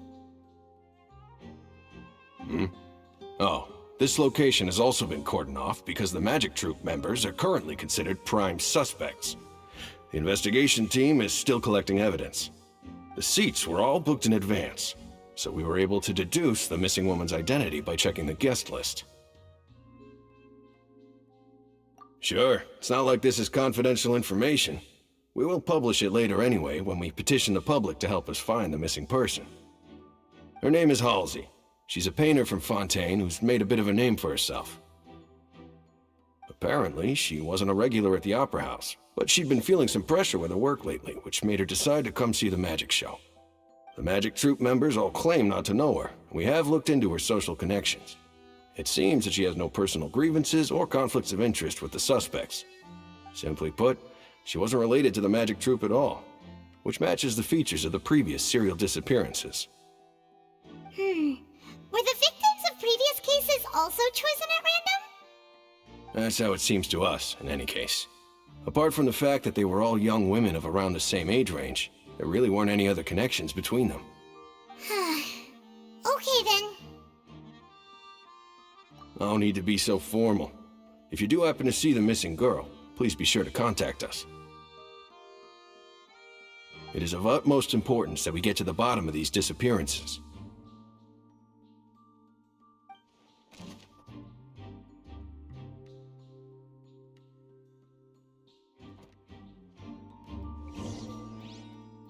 We've checked everything of note here at the performance venue. Paimon wonders how Linny's discussion with the guards is going. Let's go see, shall we? Ooh, things are getting interesting, huh? We're about to see how magic is made.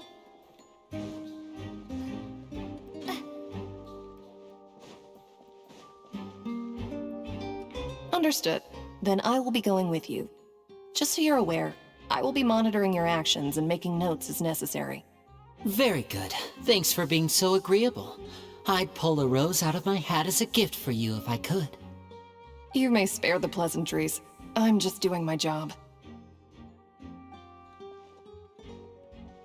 You've arrived. Who's this? Me? I'm Spina di Rosula's guardian angel. If you've got a problem, I've got the firepower. Sorry, I got a little carried away there. Call me Navia. I'm a partner of theirs, and we'll be helping investigate this whole situation. And these are my companions. Would you mind if they join as well? Fine by me. Oh, new helpers? I would be most grateful. Well, let's just say we're tagging along. It's not every day you get to see the secrets behind magic performed on such a large scale. I appreciate your kind interest. Come with me. We'll be heading below stage.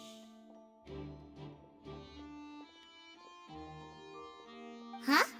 Below stage? Yes, a world of secrets is hidden beneath this magic box, prepared specifically for this switcheroo trick. But before I reveal everything, you should have a look first. Notice anything strange here?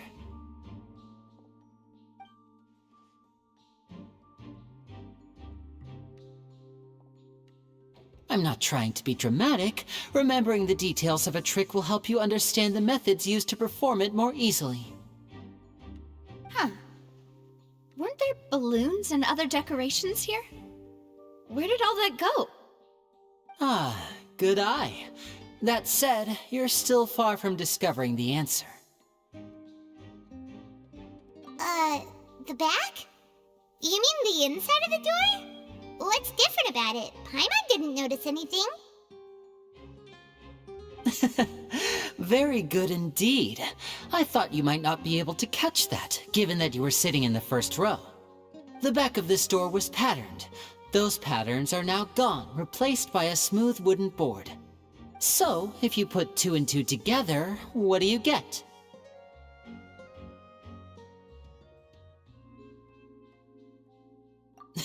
Exactly. All right, let's go. I'll tell you how it works as we head down.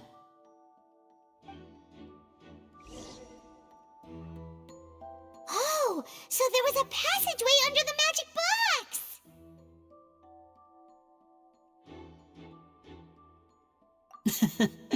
I knew you'd figure out most of it as soon as you saw this place. The 2 magic boxes are positioned right above the 2 entrances of the tunnel. See this flatbed trolley? The box with the lucky audience member in it would be shuttled over to the other side using the trolley. This trolley can raise and lower and even rotate, ensuring that the box will face in the right direction. I see. So that's the purpose of the box inside another box. Precisely. The inner box would descend after the audience member was put inside and be moved along the trolley, all while the outer box would remain on stage as if nothing had ever changed. So that's how you did it! Once the box was lowered, the trolley would store some energy through this device here, with which it would complete the rest of the steps. The audience member would only be able to feel some slight movements in the dark, and by the time she walked out, she would already be back on stage. Right! You were talking that whole time, and you even came out for a moment near the end! Ah, yes. A phonograph operated by Lynette was used to achieve that effect. My assistant and I had already scripted our conversation beforehand. When the countdown began, I had already gone to the opposite box via a tunnel using that ladder. And what about Lynette? Where was she? I was in the mezzanine space in the back of the box. Oh, interesting! That's how we were able to coordinate Linny's lines with the assistant. And, by the way, I was the one who walked out of the box at the end. I mean, we are twins. All it takes is a change of clothes and no one can tell who's who. And that's my favorite part of this trick. Only Lynette and I can perform it. So that's how it all worked! Wow, every detail you revealed was more amazing than the last!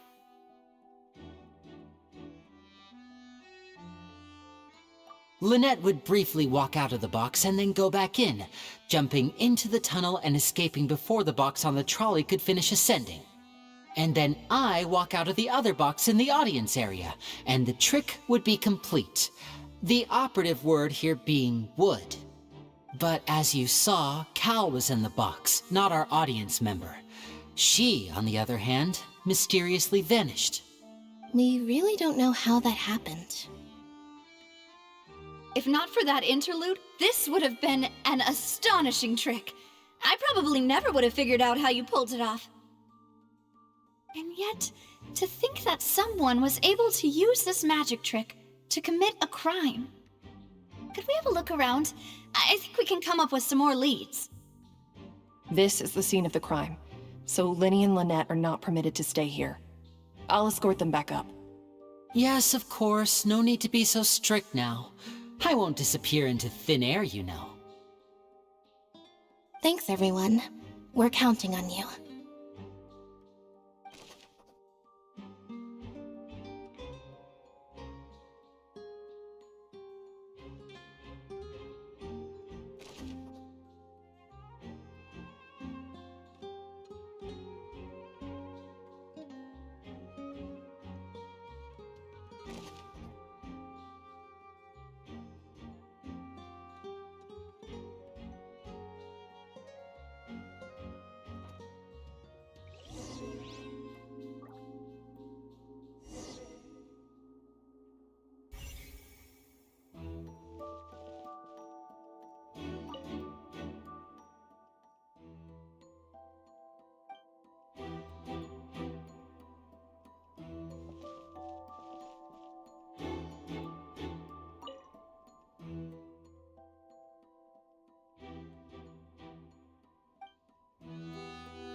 What's this? Looks like a hook tied to the end of a rope. Huh? There's all kinds of odds and ends here. Perhaps it was a prop for a different trick. But why would it have been left here? Whatever it is, let's make a note of it first.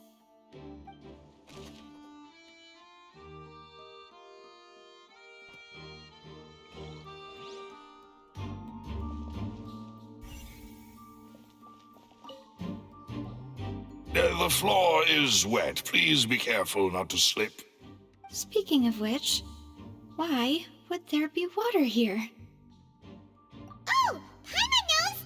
It's one of those tricks where you pour water into a jug and then flip the jug over only for the water to disappear? And here's a broken vase. Huh. Did the trolley knock it down while moving? That can't be. The trolley moves along tracks from start to finish. It couldn't have hit the vase at this distance. Let's note this down too and think about it later.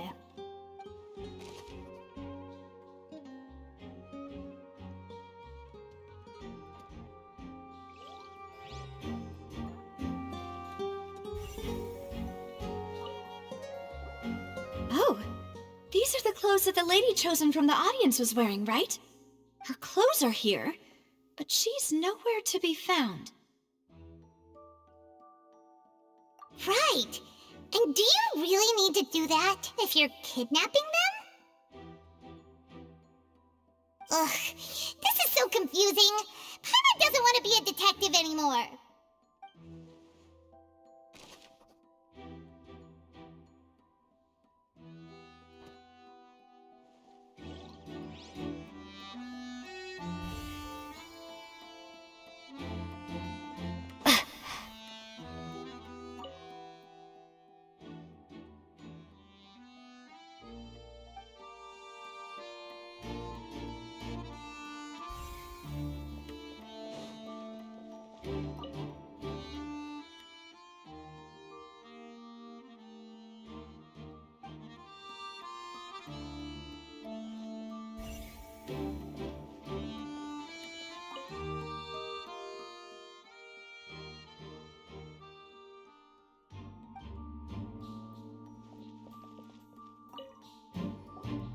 What is this place? It seems someone could fit through here. Could this have been the suspect's escape route? Alone, perhaps. But if they had to pull another person with them, this space would be too narrow. But there are no other ways in or out of here.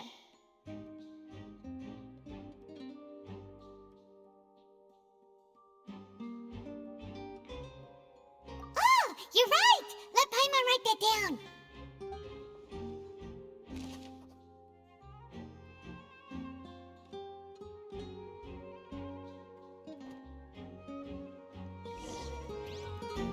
Seems we're just about done investigating down here.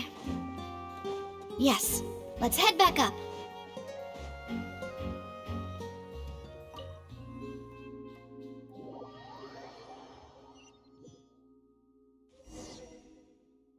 Well, we've ascertained the state of the crime scene.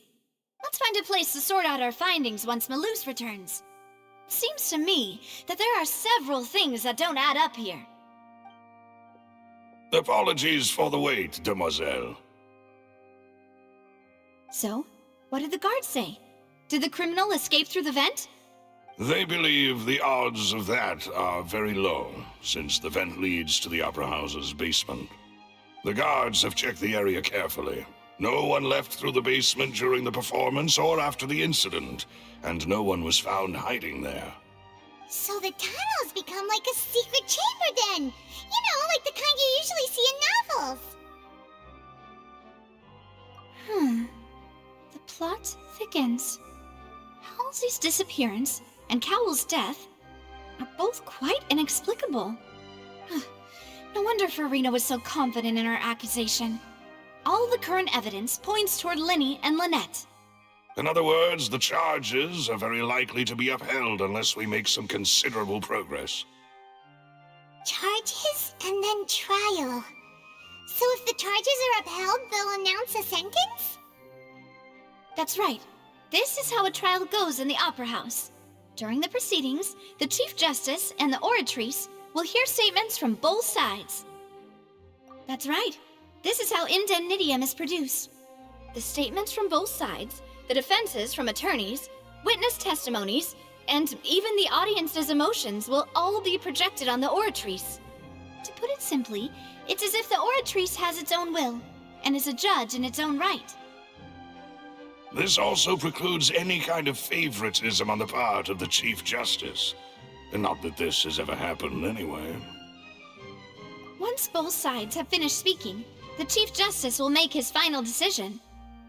This, too, will be used by the Oratrice as a reference. Then, finally, the Oratrice will be consulted by officials.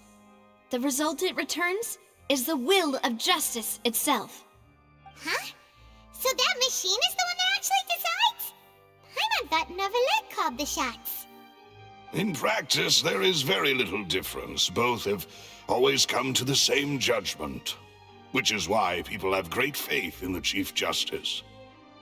Ah, yes, the guards also asked me to convey that none of us will be allowed to leave this place before the trial. Huh? Why? Because we've chosen to act as the twins' proxies. That makes us persons related to the case. They're concerned that we might be colluding with outside parties, or that we might find outside help to disrupt the case. And even if that were not so, it could prove problematic if we happen to spread key information about the case ahead of time. I'm ready to break out at any time. Whoa, whoa! There's no need for that! Paimon thinks they have a point. That said, are they providing food? Of course. I just hope you don't mind the lack of options. I'm afraid that catering to all tastes is not in the cards, nor is any guarantee of balanced nutrition. In that case, let's just sort out our findings together here. Pity. I was hoping to take you to try some of Fontaine's famous desserts, too. I mean, what better way to properly think through our findings than over some tea and sweets? Huh. Breaking out suddenly doesn't seem like such a bad idea after all. Just kidding! Just kidding! Paimon will still do her best, even if there are no snacks. What do you mean, no snacks? Of course we'll have snacks. If we cannot buy some, then we'll simply make some. Huh? Here? But how? Understood, demoiselle.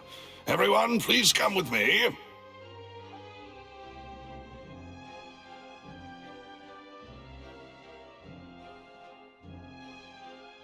Wait, you're carrying a portable stove with you? Yes, I must be prepared to meet the demoiselle's baking needs whenever the fancy strikes her. I have eggs, sugar, and almonds at the ready. Good work, you two. Then I'll get to it. Please sit tight for a moment. You'll get to taste my awesome snacks soon enough. These three are quite the interesting group.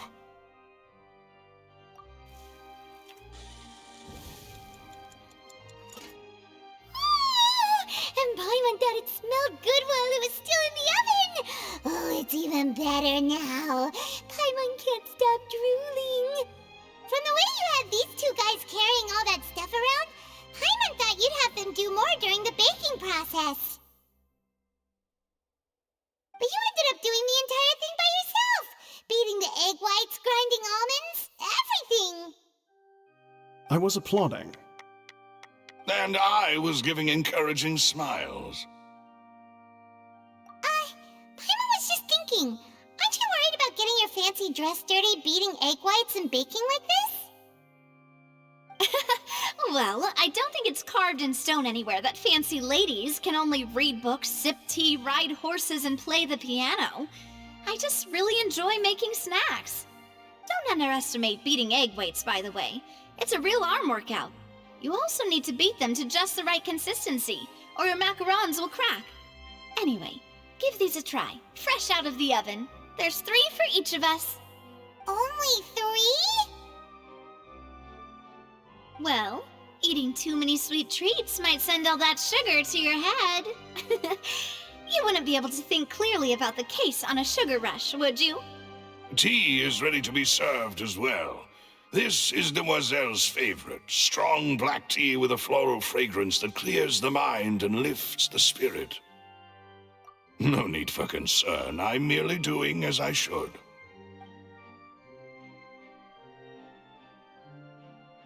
All right then. Down to business. As Paimon mentioned previously, the tunnel seems to be something of a secret chamber.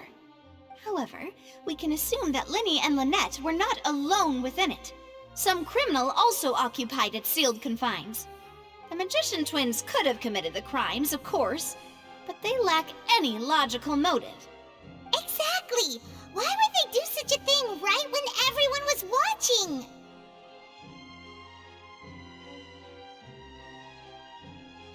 The flower vase and the thud we heard during the performance could indicate some altercation between Halsey and the criminal in the tunnel, resulting in the shattering of the vase, the discarding of her clothes, and her abduction. Perhaps the criminal thought that since she was chosen from the crowd, she would be too easy to identify if she was still wearing the same clothes. Paimon thinks that makes sense, but the real trouble is... True. None of the clues we found thus far support the existence of this third person. But the only people left to consider are both technically victims, whether it's the missing girl, Halsey, or poor Cowl. Huh. Could Halsey have secretly made modifications to the magic props in order to murder Cowl before making her escape? That's right. And even if she had tampered with the setup, she would need to understand the entire trick to pull it off. Nor does she have any motive. The guard said that she has never had any dealings with the Magic Troop's members. Were we not thorough enough in our search? From the sound of things, this is turning into an impossible case. Your macarons are amazing though, Navia. They smell great! They're nice and crisp and super sweet! They are my specialty after all. And I see you've already had 5 of them. What? 5? Oh, that can't be right. Paimon only counted 3, honest! Please don't worry about it. At my age, a few less sweets might actually be a good thing. No! Being greedy is one thing, but Paimon knows how to count. Besides, Paimon knows that if she ate too many, then others wouldn't have enough. Wait, even you don't believe Paimon? How could you? If Paimon ate those 2 extra macarons, then may they turn into stone in her stomach! All right, we get it. Well, I suppose one of us might have gotten too engrossed in our chat and eaten them by mistake. No big deal. Malus, set up the stove again if you would. Huh? What are you doing? Making sure everyone gets 3 macarons, of course. Exactly. We don't want to trouble you. As you wish, demoiselle. And I have the egg, sugar, and almonds.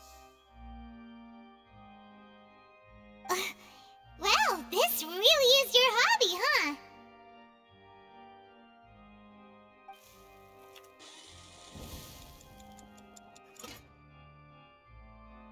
Well, that's it for snack time. I'm going to have another look around the area. I don't know what we're looking for yet, but we've still got some time. As attorneys, I suggest the 2 of you think the case over again. It would be awkward if you got all tongue-tied on stage during the trial. All right, thanks for your help and for the snacks. It was nothing. A small task for the Spina di Rosula. Silver, Malus, it's time to go. I'll be back if I find anything new.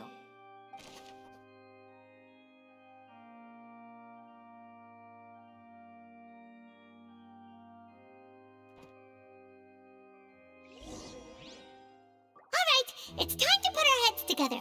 We've got to get our defense ready for the trial. Oh, it's probably gonna be a long and difficult case. There's no point in worrying about that now. We just need to prepare. Here, take Paimon's notes. They should help you review the situation.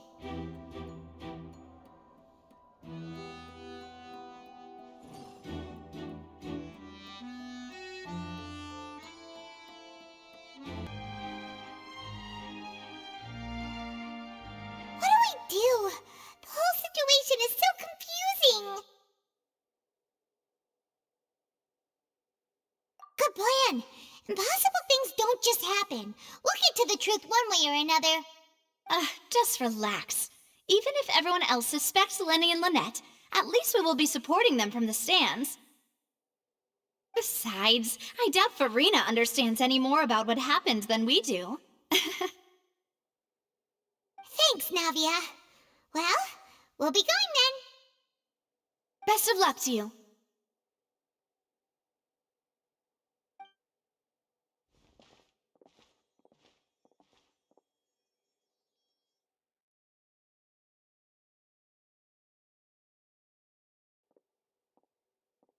Ah, finally, you're back. Well, how did your investigation go? To be honest, you might be disappointed. No. We're already very grateful that you were willing to help. Well now, don't you all look disappointed? Don't tell me that your investigation came up empty-handed. That was to be expected, of course. The guilty can never produce proof of their innocence. But don't let that stop you. I shall be terribly disappointed should you, my most anticipated foe, concede so easily. Since both parties are present, I declare that the trial regarding the magic show incident is now in session. Firstly, in order for the audience to understand the causes and results of the incident, could we please have Mr. Linney explain the trick? Yes, of course. I will explain while Lynette demonstrates on stage. All the necessary items have been prepared.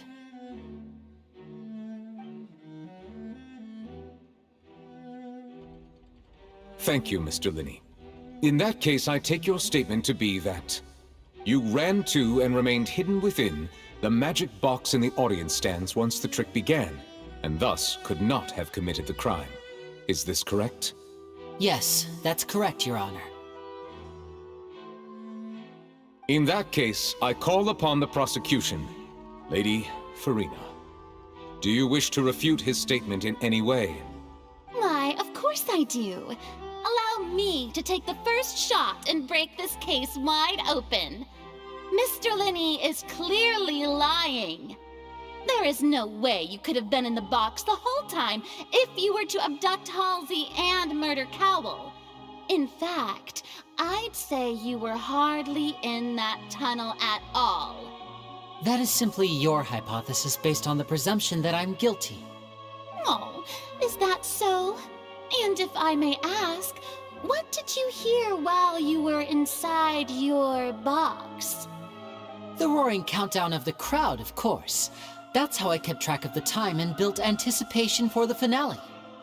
And you didn't hear anything else at all? Nothing that might leave an impression of any kind? No, nothing. I see. But when the count reached 30 seconds or so, there was a thud. One so loud that I believe practically everyone heard it. Huh? Hey, hang on. Something's not right here.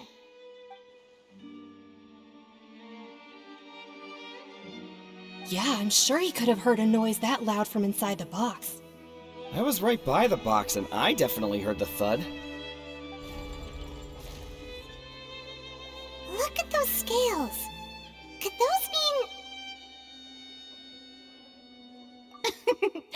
Well then, ladies and gentlemen, allow me to use the words of the magician himself. You never know what can happen in the blink of an eye. Indeed, it seems his alibi can also collapse in the blink of an eye. Of course, I have armed myself to do far more than smash your alibi. Confidence cannot go unfounded, and my foundations are rock solid. Tell me, aren't you and Lynette actually from the House of the Hearth? The House of the Hearth?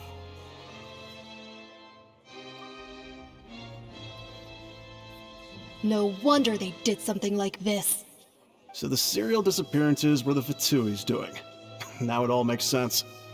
I've got a feeling that what happened on stage probably wasn't just an accident. That's irrelevant. Our identities have nothing to do with what happened. Indeed. Then perhaps you could tell us everything that happened during that 1 minute. Your first priority is to prove yourself innocent after all. I'm sure there is little that needs to be kept secret now. Unless your script already has holes in it. The Outlander is speechless. My, oh my, don't they look flabbergasted? Now comes the infighting and discord, I suppose. This was almost too easy. Oh, good thing I made all those preparations. Seems the all-nighter I pulled last night is really paying off. Hey, Linny, why didn't you tell us this before?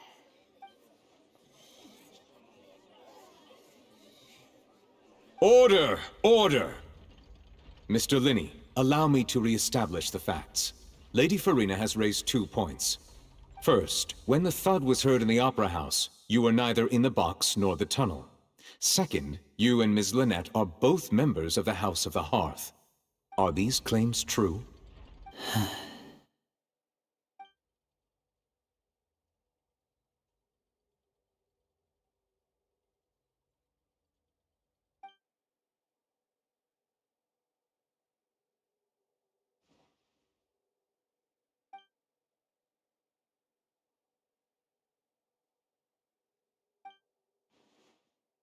Please answer my question, Mr. Linney. I'm sorry.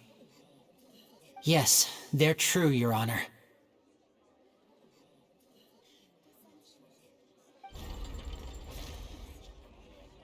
I knew it! Well, that's it. We might as well move on to the sentencing already. What should we do now? Granted.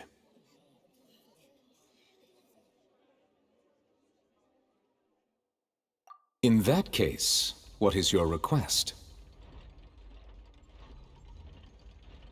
Is that really necessary? They're already as good as guilty. The defendant deceived their own attorneys. What is there left to discuss? Order! Order, I say! Your request is reasonable, and we shall adjourn. This trial will reconvene in 1 hour. So you would stick to Mr. Linney's defense even after knowing what you do now? You certainly have more professionalism than I thought. In that case, my dear audience, let's allow the joy of victory to steep for a little while longer.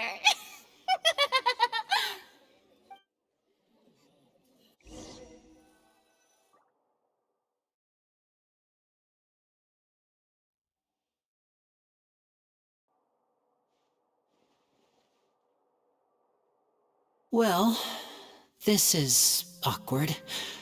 I didn't think the Hydro Archon would dig all that up. I'm sorry, Traveler and Paimon. Yeah, sorry. Paimon doesn't know where to start. We trusted you two. We based our entire reasoning on the assumption that you weren't bad guys. Not to set the wrong tone or anything, but Paimon's really mad! I'm very sorry. I know you're angry, and reasonably so, but please, let me explain. I know you've clashed with the Fatui several times before. I wouldn't be surprised if just hearing the word is enough to make you upset. But our organization is very, very large, and the Harbingers have very different personalities and goals. Right now, we want to save people. As many as we can. That's right. I'm sure we're on the same page when it comes to this nation and the disaster that its people might face. I knew if it weren't for our respective identities, we could become good friends. That's why I didn't wish to flat out lie to you, but chose to hide some details instead. The truth is very important, but being completely transparent about everything would see us spending more effort than we need to. Right. So, you be the judge. Heck, if I were you, I fear that I'd even struggle to trust me at this point. You met a Fatus who works as a magician, a trickster by trade. All by coincidence, too. But still, I'm asking you to trust me. I am no criminal.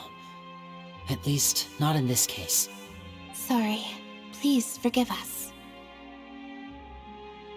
Well, you both say that, but...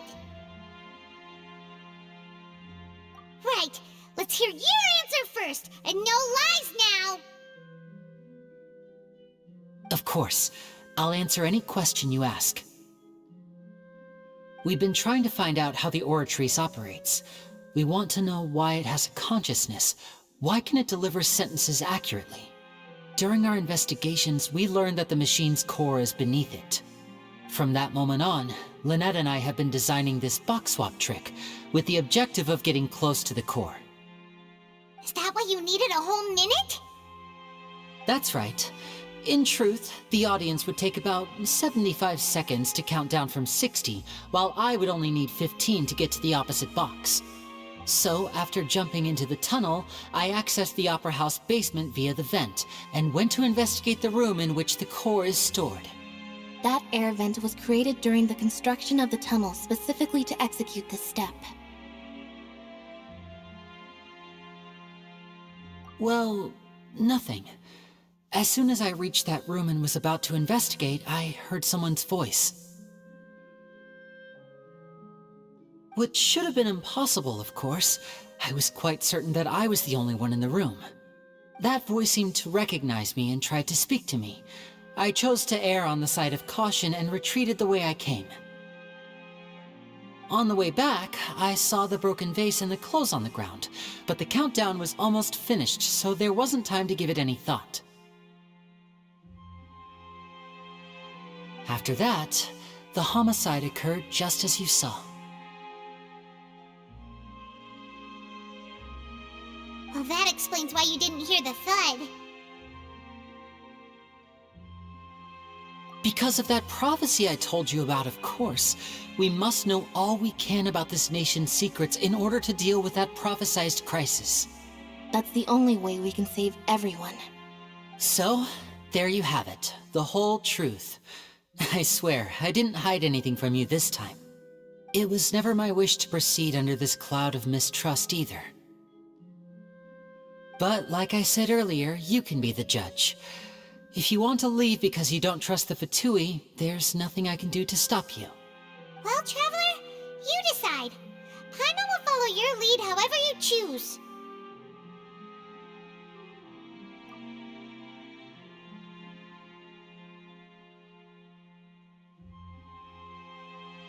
Okay, thank you. Thanks for giving us a chance. The current problem is that the scales are tipped pretty badly against you two. If we want to refute the Hydro Archon's accusations, we're gonna need a seriously watertight defense. Huh? Oh, Paimon thinks she gets what you mean.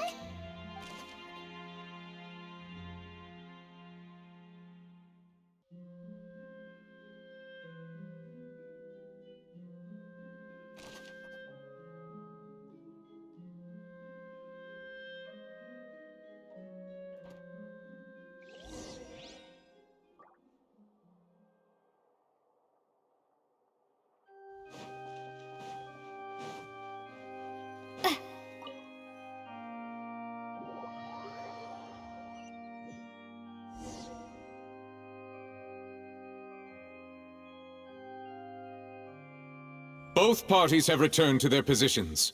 Let us continue the trial. When last we left off, Mr. Linney acknowledged the new evidence presented by Lady Farina as fact. Therefore, Lady Farina may continue stating her reconstruction of the events. Ugh, that took long enough. Now then, if everyone would lend me their attention. At this stage, let's revisit that scene from Linney's perspective.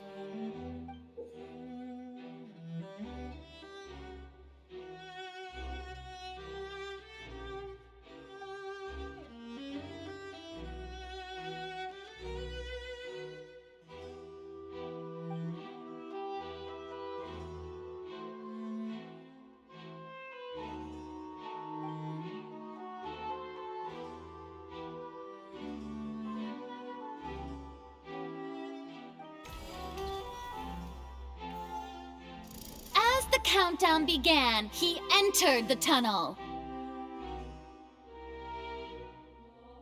When the flatbed trolley passed, he opened the box and got into an altercation with Halsey, which caused the loud thud. He did not realize that the sound could be heard by everyone in the opera house, which is why he claimed earlier that he could not hear the sound. Finally, he used the vase to knock her out, before making her change clothes to prevent others from recognizing her. At this time, Cowell arrived in the tunnel, having heard that strange noise, and caught Linney red-handed.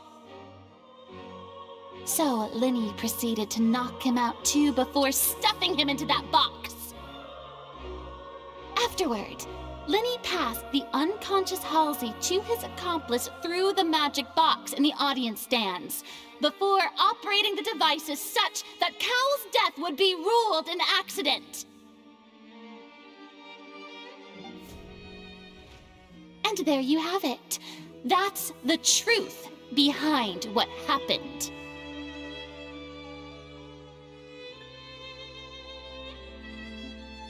Does the defendant's side have any objections to Lady Farina's description of the events?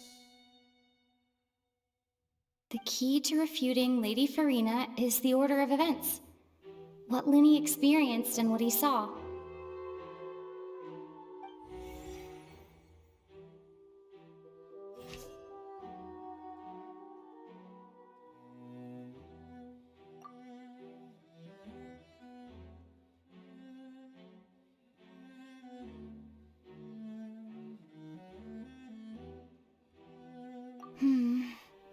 Seems this...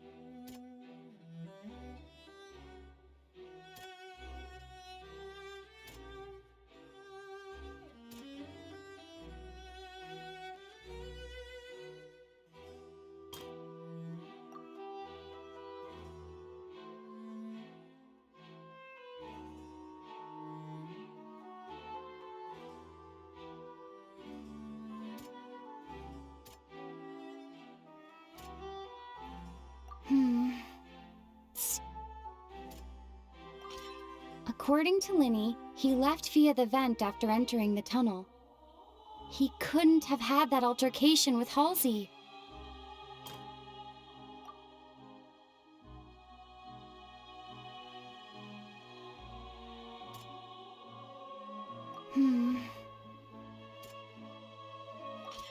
Linney went to the room that contains the Oratrice's core. This is the actual truth.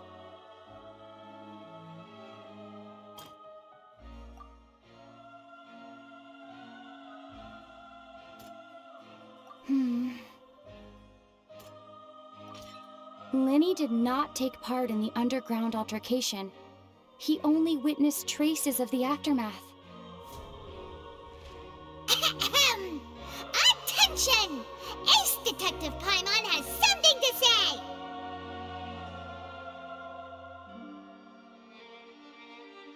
When the countdown started, Linney did indeed go into the tunnel. But he immediately used a vent to access the Opera House basement, which is where the underground core of the Oratrice is stored. Once he he reached that area, he heard a voice in what should have been an empty room. Since he felt something was amiss, he returned immediately. The crime scene had already developed by the time he reached the tunnel again, and in order to complete the magic trick, he did not remain there for any length of time. Finally, he reached the surface, and that was when the accident happened from his point of view. Therefore, he's innocent!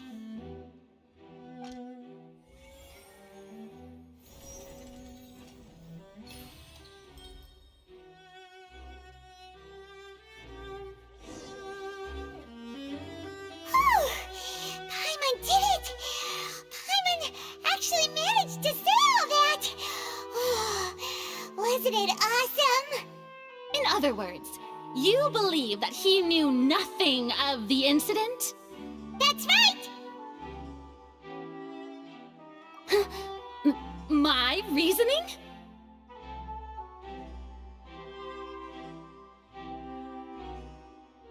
If that's the case, then if Cowell hadn't entered the tunnel, who was the entire setup meant to kill? Assuming that what you say is true, Linny only needed to kidnap the young girl to cause a new disappearance case. What would the point of killing someone on stage be? Oh, they have a point. That's right, you tell them! And that's why they're partners of mine. They've managed to turn things around. Oh, well, your denial is very strident, I'll give you that. But what proof do you have to back your claims? Of course I do. If he had been in the magic box the whole time, how could he have not heard that sound? Why do you ask? You're saying that he wasn't?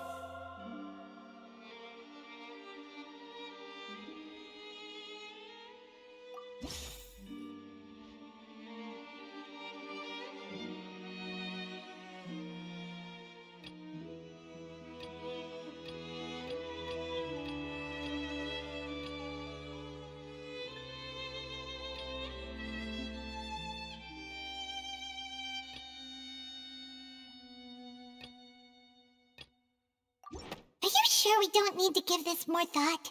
Paimon? That's right! Linny wasn't in the box or in the tunnel. That's why he didn't hear anything strange during the performance. This means that when the crime happened, Linny had already entered the basement via the vent. The same clue you used to disprove his alibi has now become the best proof! How do you like that? Well played. To think you'd use such logic. Well then, if it wasn't Linny who committed the crimes, then who was it?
Could there have been a third person involved?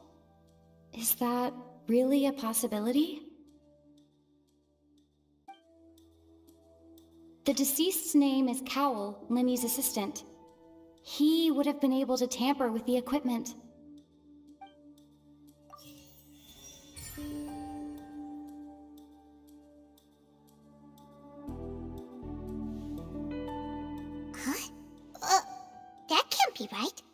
Are you serious?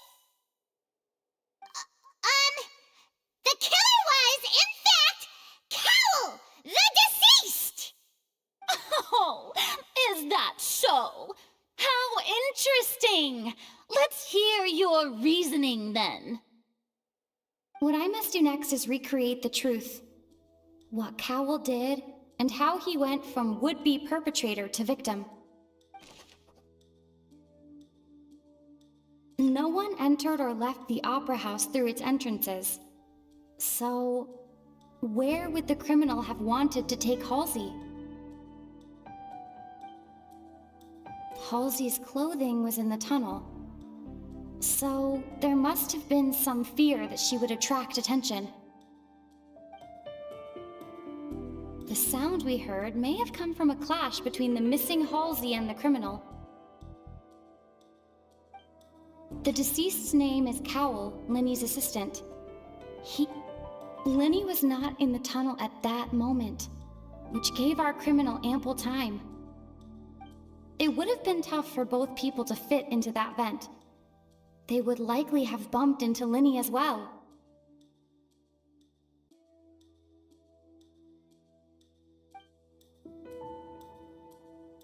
No one entered or left the Opera House through its entrances. The deceased's name is Cowl, Linny's assistant.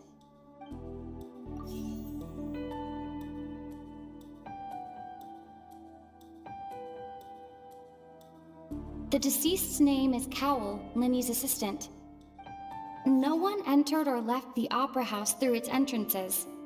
So, where would the criminal have wanted to take Halsey?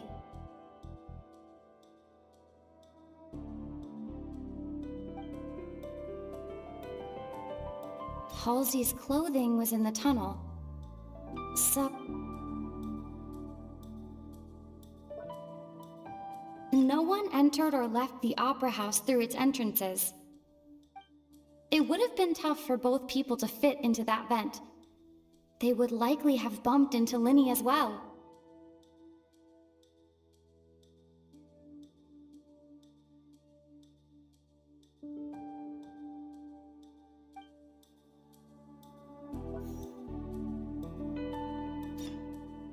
Halsey's clothing was in the tunnel.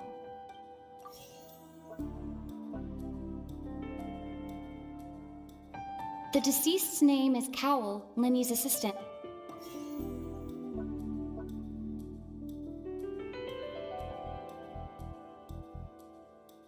Halsey's clothing was in the The sound we heard may have come from a clash.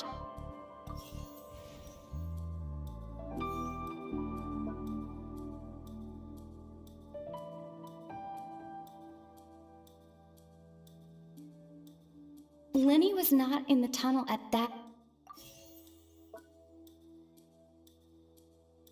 It would have been tough for both people to fit in.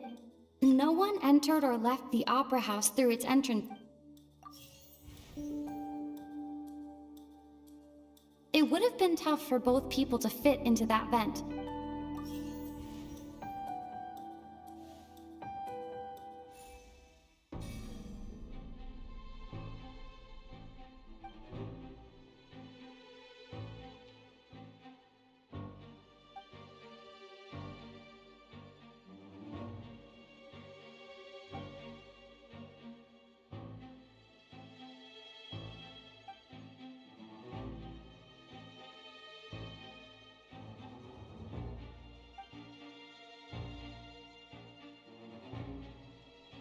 What's wrong, Traveler? Are you still having trouble figuring things out?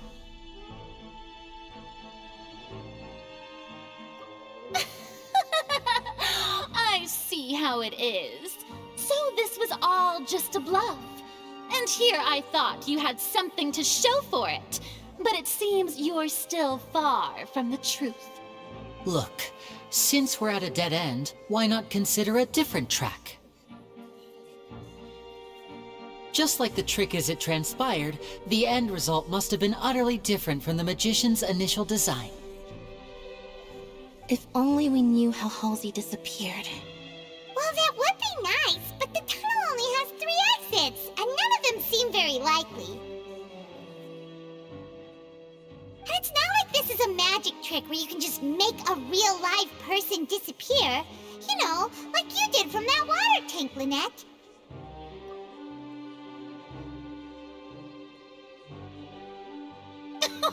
Excuse my interruption, dear opponents, but do you not see that the crowd is growing impatient? There is no greater sin in this opera house than an awkward delay in the performance.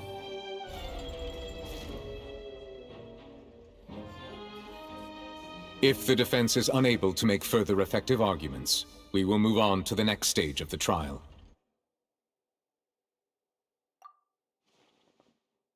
Lenny was not in the tunnel at that moment, which gave our criminal ample time. The sound we heard may have come from a clash between the missing Halsey and the criminal. The deceased's name is Cowell, Lenny's assistant. He would have been able to tamper with the equipment.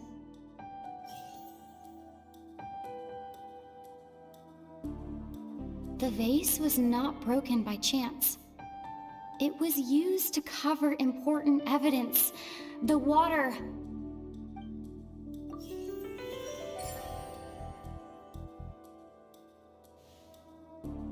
Oh, Paimon gets it! It all comes together if Halsey disappeared instead of being kidnapped. Lynette escaped from the water tank, vanishing gradually and leaving only clothes behind. If there's a similar method where a person could be transformed into water... Oh, just a moment, please. I do hope you know how preposterous you sound at the moment. How could a person ever be transformed into water? This is reality we're talking about here, not some magic trick. Must we really? I should think that of anyone. Your friend Linny already knows this truth very well. Magic tricks are ultimately just illusions and misdirection.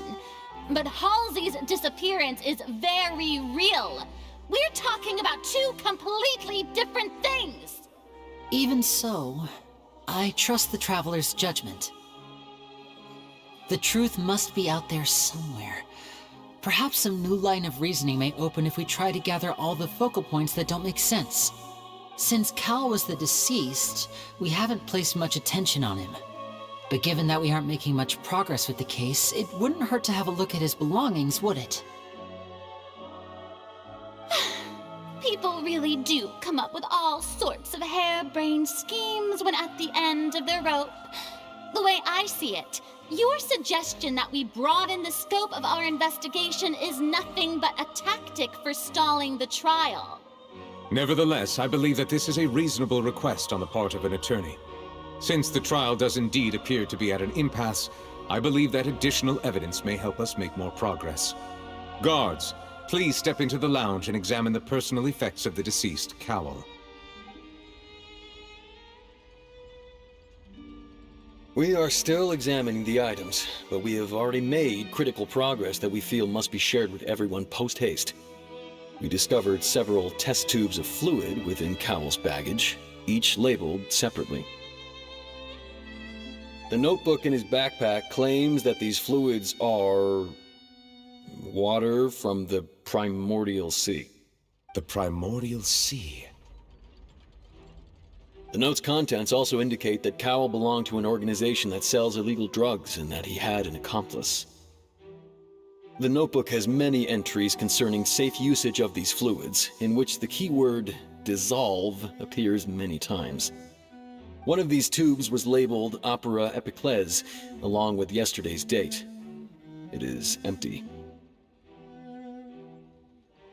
The notes also state that these dissolution properties work exclusively on people from Fontaine. It's likely that Halsey was chosen as some sort of test subject. As such, we believe that the defense's hypothesis is, in fact, supported by sufficient evidence. You gotta be kidding! People dissolving into water? Could something so ridiculous actually be true? Wait a moment. This reminds me of a certain prophecy, but it's just a coincidence, isn't it? Huh. If people can become water, does that mean that the water tank's real use was as a means to hide water stains? And if Cowl was targeting that girl... Wait just a minute. Could that mean... You two, with me, quick! Demoiselle, wait! What about your partners? Let's go. Just trust me. Order! Order! It is undeniable that further examination of the deceased's personal effects has yielded some surprising results, but we cannot yet verify the veracity of these clues. Still, let us assume that these clues are indeed authentic, albeit with the understanding that Ms. Halsey has yet to be found. Guards, please continue examining the items along these lines. Mr. Linney, it appears your hypothesis is supported by the evidence, so please continue speaking. Of course. Thank you, Your Honor. If we uphold this hypothesis, I believe that many of this case's seemingly unrelated clues can be connected together. Right! Like the metal hook!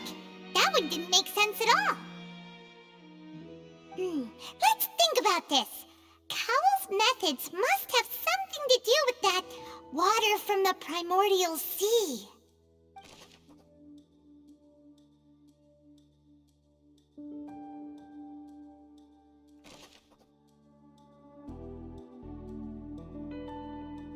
The deceased's name is Cowell, Linny's assistant. He would have been able to tamper with the equipment.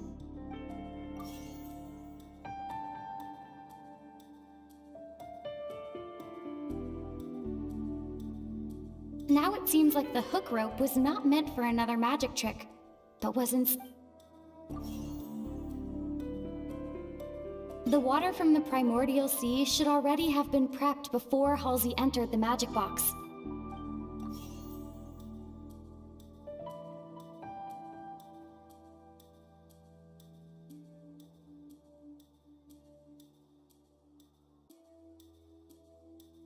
Lynette was in the magic box on stage the entire time. I remember there was something else within the inner layer of that box.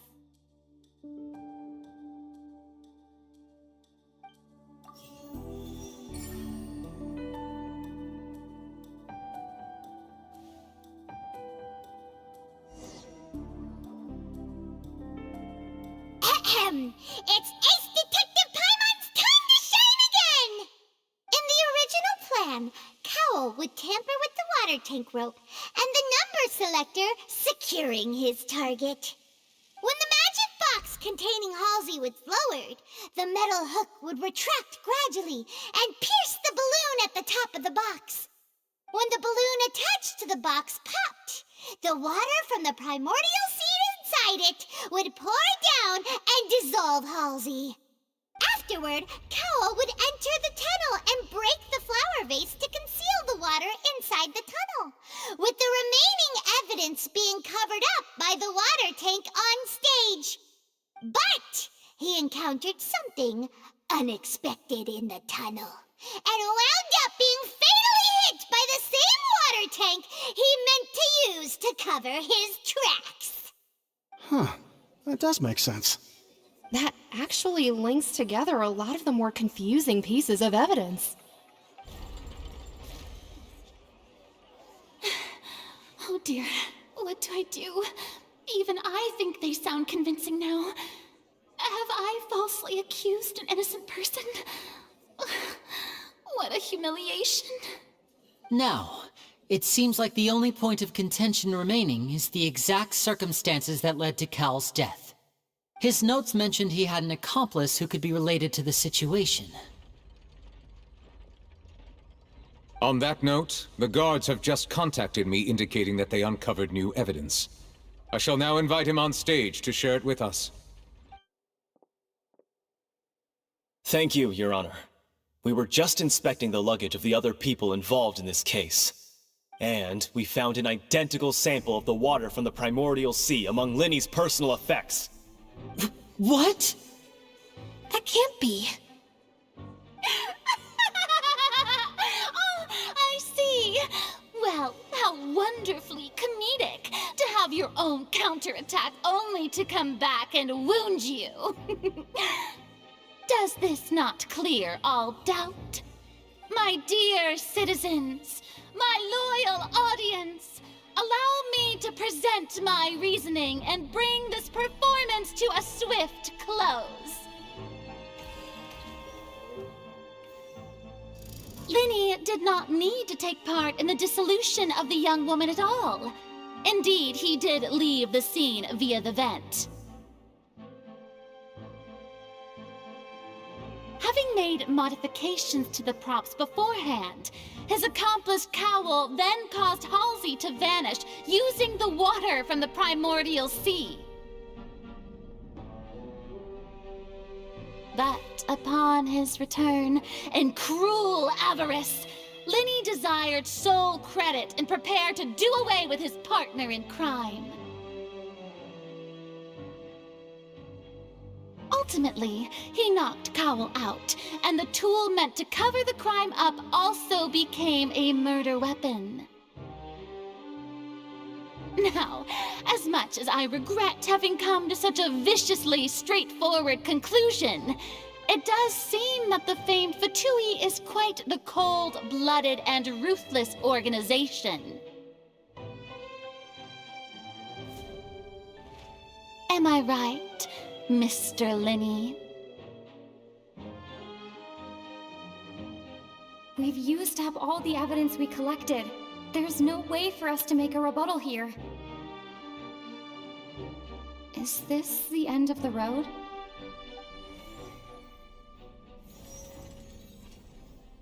Oh no! Paimon can't think of anything either. It doesn't look like there's any way around this. Seems using the water as new evidence was too good a move. Why did this have to happen now? I think we've all seen enough now, and we have ample witnesses to my flawless reasoning. I believe this is indeed the finale! Now then, my good, noble Chief Justice, should we not, in your view, Excuse me, everyone, but I must interject! Miss, I must ask you not to shout, and to respect the ongoing legal proceedings. Oh, come on, don't be hasty. I have a good reason for interrupting, you know. Now, would anyone here like to take a little break from all this debate and see a little magic? I'll show you an amazing trick, one that can bring a young woman who has disappeared back in the flesh, right before your very eyes. Please, do the honors, Mr. Linny, if you would be so kind. What in the world is she saying? No offense, miss, but miracles like that are beyond my scope as a magician.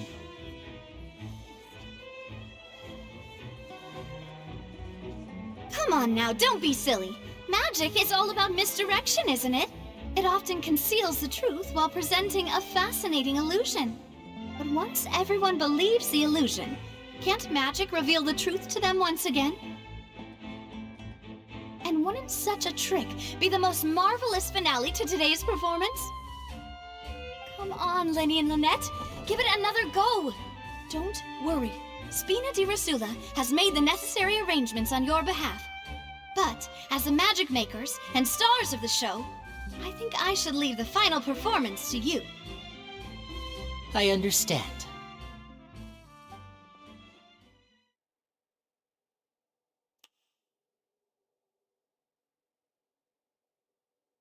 And voila!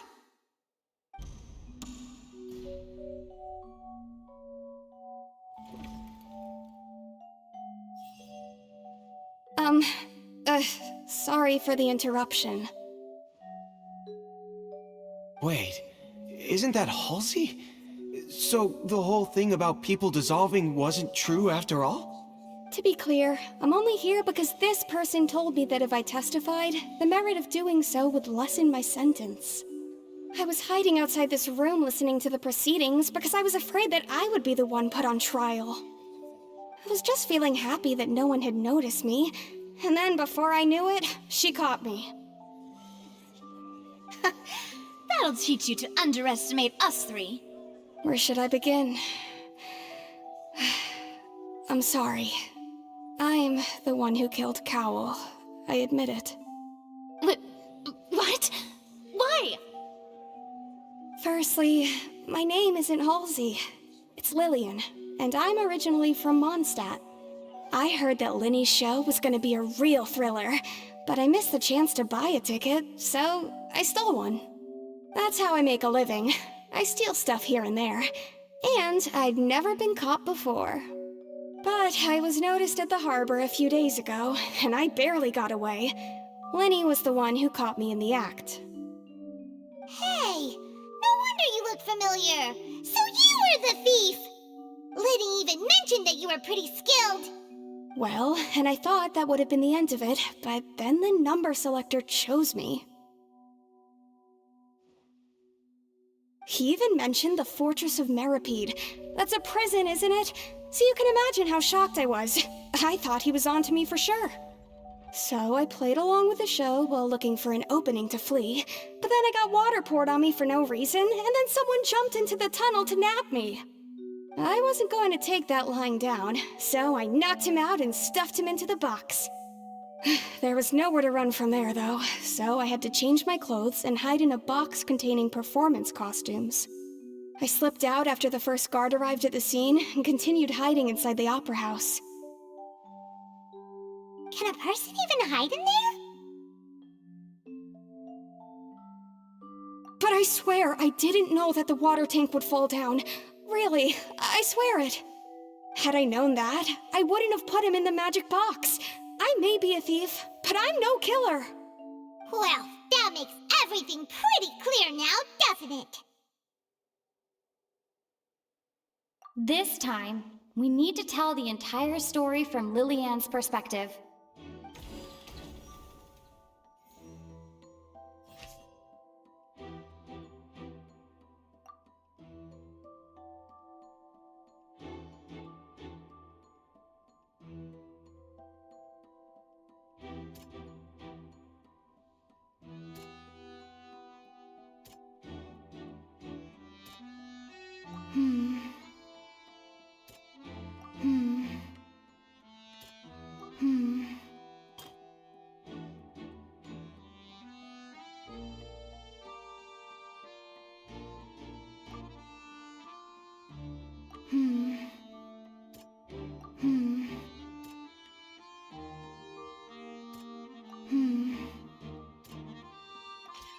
The strange sound wasn't from a fight. It was Lillian's attempt to break out when she was frightened.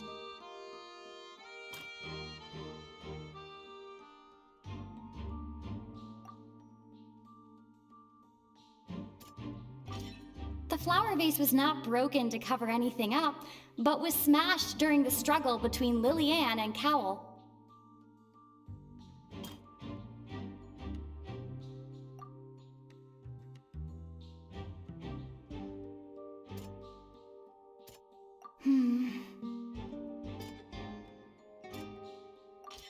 Lillian was afraid that she would be recognized if she left, so she changed clothes and hid, biding her time. Just what one might expect of an experienced thief. And it's Ace Detective Paimon time! Having been selected out of the blue, Lillian panicked. Her panic only intensified after she entered the tunnel and had water poured on her head. So she kicked the door open, producing the thud we all heard. Hearing the commotion, Cowl leapt into the tunnel, only to discover that Lillian had not dissolved. He did not know that Lillian was not from Fontaine, but was a thief who made her way in by stealing a ticket. Mistakenly believing that the water from the primordial sea needed time to take effect, he tried to force Lillian back into the box. The two broke the flower vase during the struggle, but Lillian came out on top, knocking Cowl out and putting him in the box. With no way of escaping, she changed her clothes and hid in the costume trunk until the performance ended.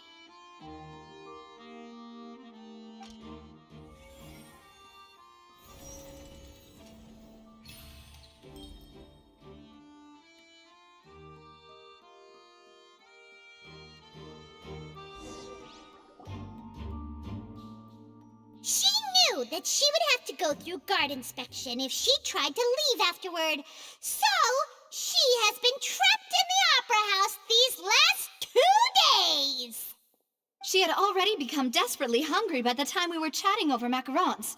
So, she swiped 2 of them right under our noses. Talk about a sneaky thief. At this point, all the events that happened in the tunnel have now come to light. Ah, so that's the whole story. Bravo! Bravo! Now then, Lady Farina, do you wish to speak against the defense's statements? Please answer the question, Lady Farina.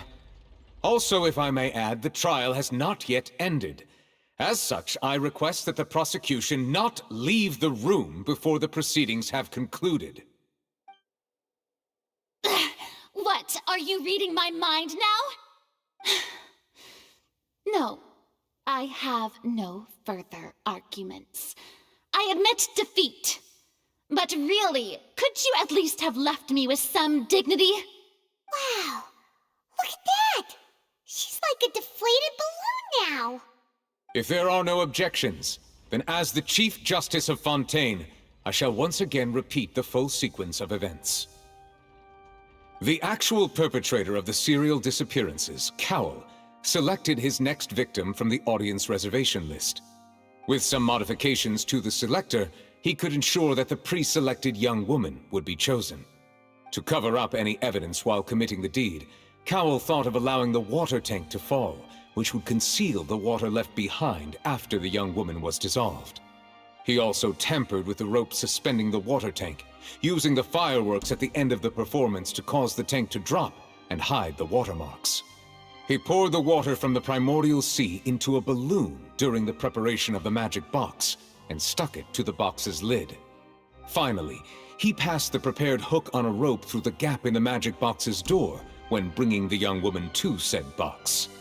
When the magic trick officially began, the box containing the woman was lowered into the tunnel, tightening the hook rope and bursting the balloon containing the water. If all had gone to plan, the young woman would be dissolved at this time. However, Liliane was not from Fontaine, and thus fled the box with a loud noise. Realizing that there was trouble, Cowell entered the tunnel and met Liliane. Thinking that the waters had not yet taken effect, he decided to proceed. However, his opponent was more capable than he thought, and he was overcome, knocked unconscious, and placed into the magic box, and thus became his own final victim. Liliane, according to her own statements, then changed clothes and hid until the performance ended, before hiding in other parts of the opera house.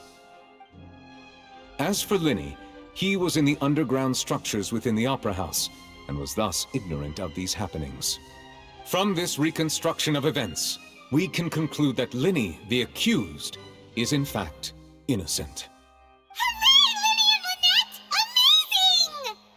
While there is much in Linny and Liliane's conduct that should still be investigated separately, this case, at least, can be handed over to the Oratrice to make the final decision.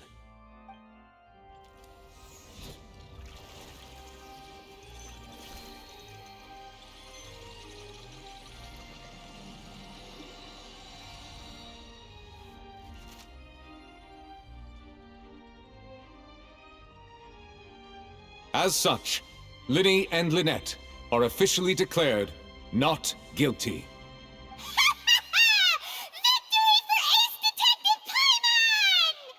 Great work, partners. Thank you all. Thank you so much. Next, I think we deserve an explanation, Guard Vaughn. How did you find the water from the primordial sea in Linny's baggage? Right! Your discovery caused me to make a serious mistake, you know. Or was that not a discovery, but false evidence that you dare to bring before this court? I suspect that the accomplice mentioned in Cowell's notes was not Linny, but you, yes?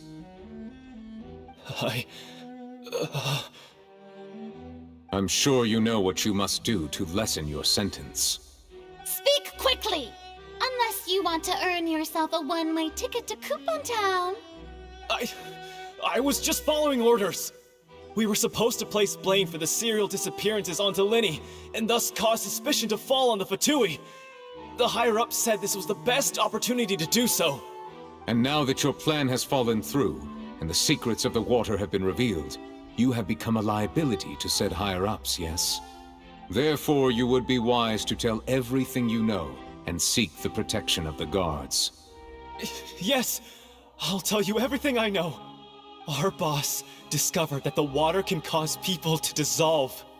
It can also be made into a potion, which when extremely diluted, can cause people to experience unforgettable exhilaration. We've been in this business for a while now, and have made decent more off it. The disappearances were also the boss's idea. I mean, this is the boss we're talking about.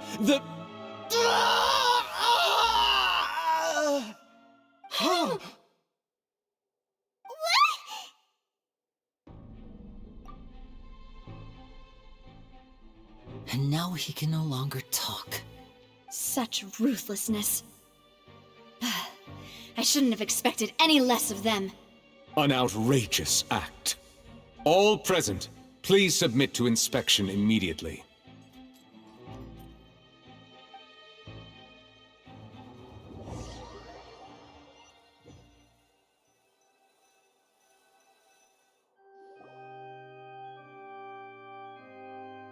So, we're just going back now?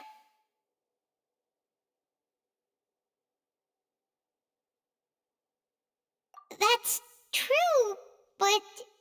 Traveler, Paimon! Please wait. Linny... I know you may not want to speak to me right now. Maybe you don't even want to look at me. But still, let me thank you again for defending me to the end, even after you learned that I'm a member of the Fatui. I guess. But regardless, I'd like the opportunity to set things straight. I didn't approach you with any ulterior motives or ill intent. I've spoken to you as myself, just plain Linny this entire time.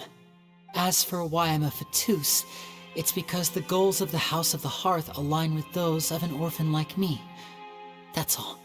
That was how Father, who you might know as the Knave, approached recruiting us back then too. The Knave? The one who controls the House of the Hearth? She's your father? That's right. And since we're here, I was wondering, would you mind hearing a story? It's about my past. Back when our parents first died, Lynette and I were left wandering the streets. To survive, I took to surreptitiously observing an older street performer who did magic. It took me several days to figure out how he pulled off his amazing tricks. I took my sister through several streets until we found a crowded corner, and we began to perform magic tricks there. To my surprise, we proved to be pretty popular, and we could at least stop worrying about where our next meal would come from for a time. But I didn't want my sister to remain a street rat together with me forever. Before long, an aristocrat came to me and claimed that he wished to take us in after watching my performances. So you went from orphans to nobility just like that? That was how we felt at first too. As if fate was on our side and we could say goodbye to those painful days. But I gradually discovered that while we were called foster children, he was really after my talent for magic tricks. He would constantly take me to all sorts of banquets to garner attention, which he would then use to expand his social circles. That doesn't seem too bad either. Better than roaming the streets at any rate.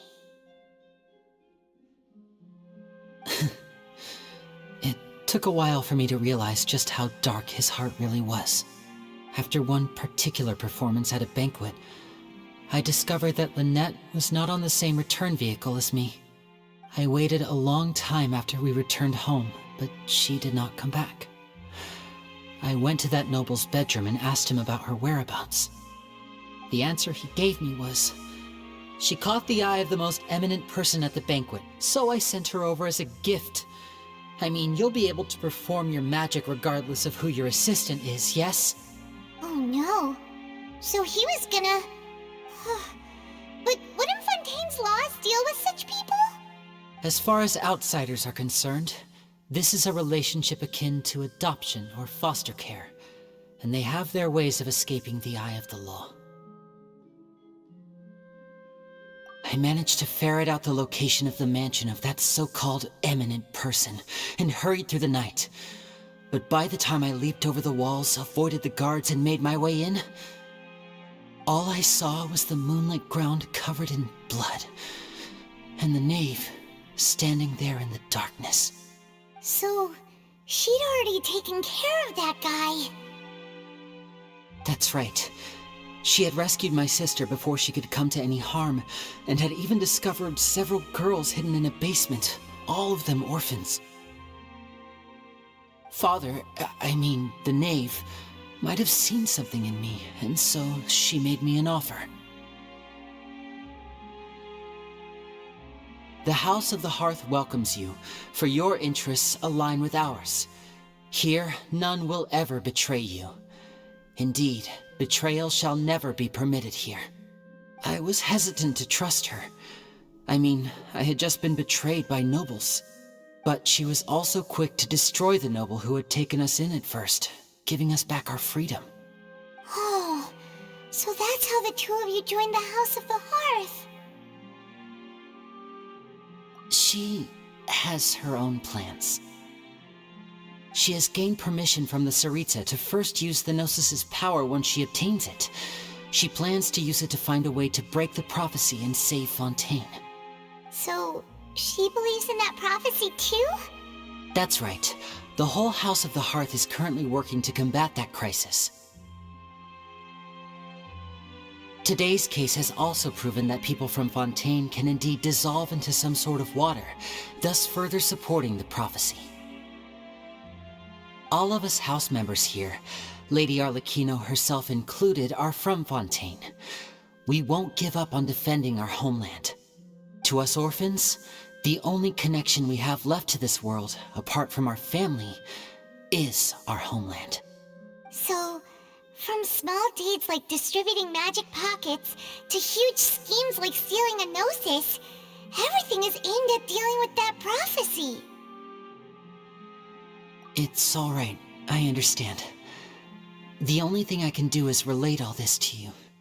I just hope you can understand that even as a member of the House, I have never stopped making my own decisions, and that I believe what I'm doing is right.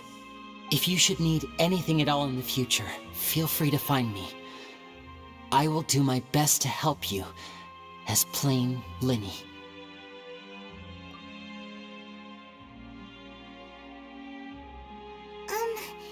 Bye, Linny!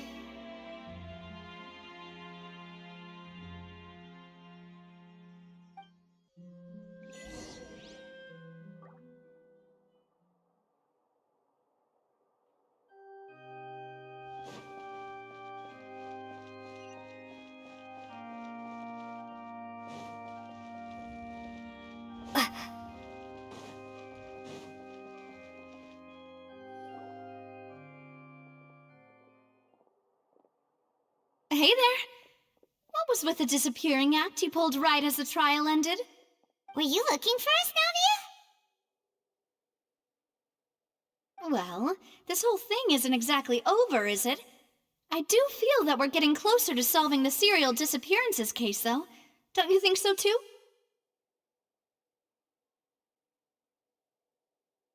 Huh? What's wrong, my dear partner?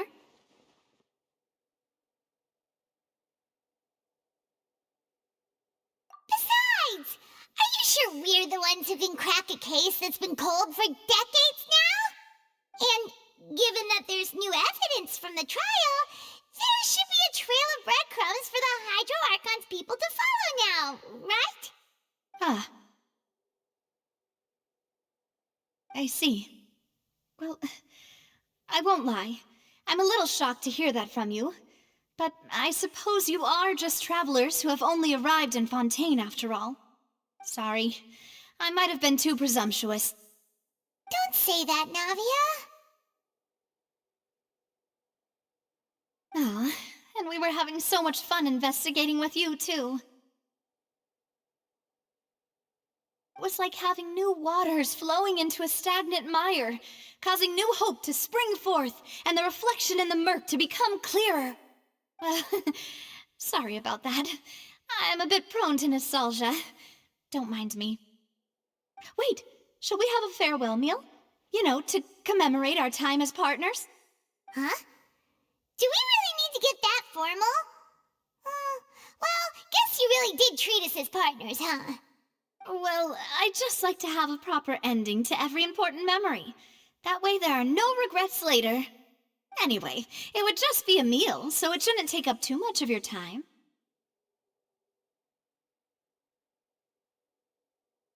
You don't have to twist Paimon's arm. If Boss Navi is treating, count Paimon in!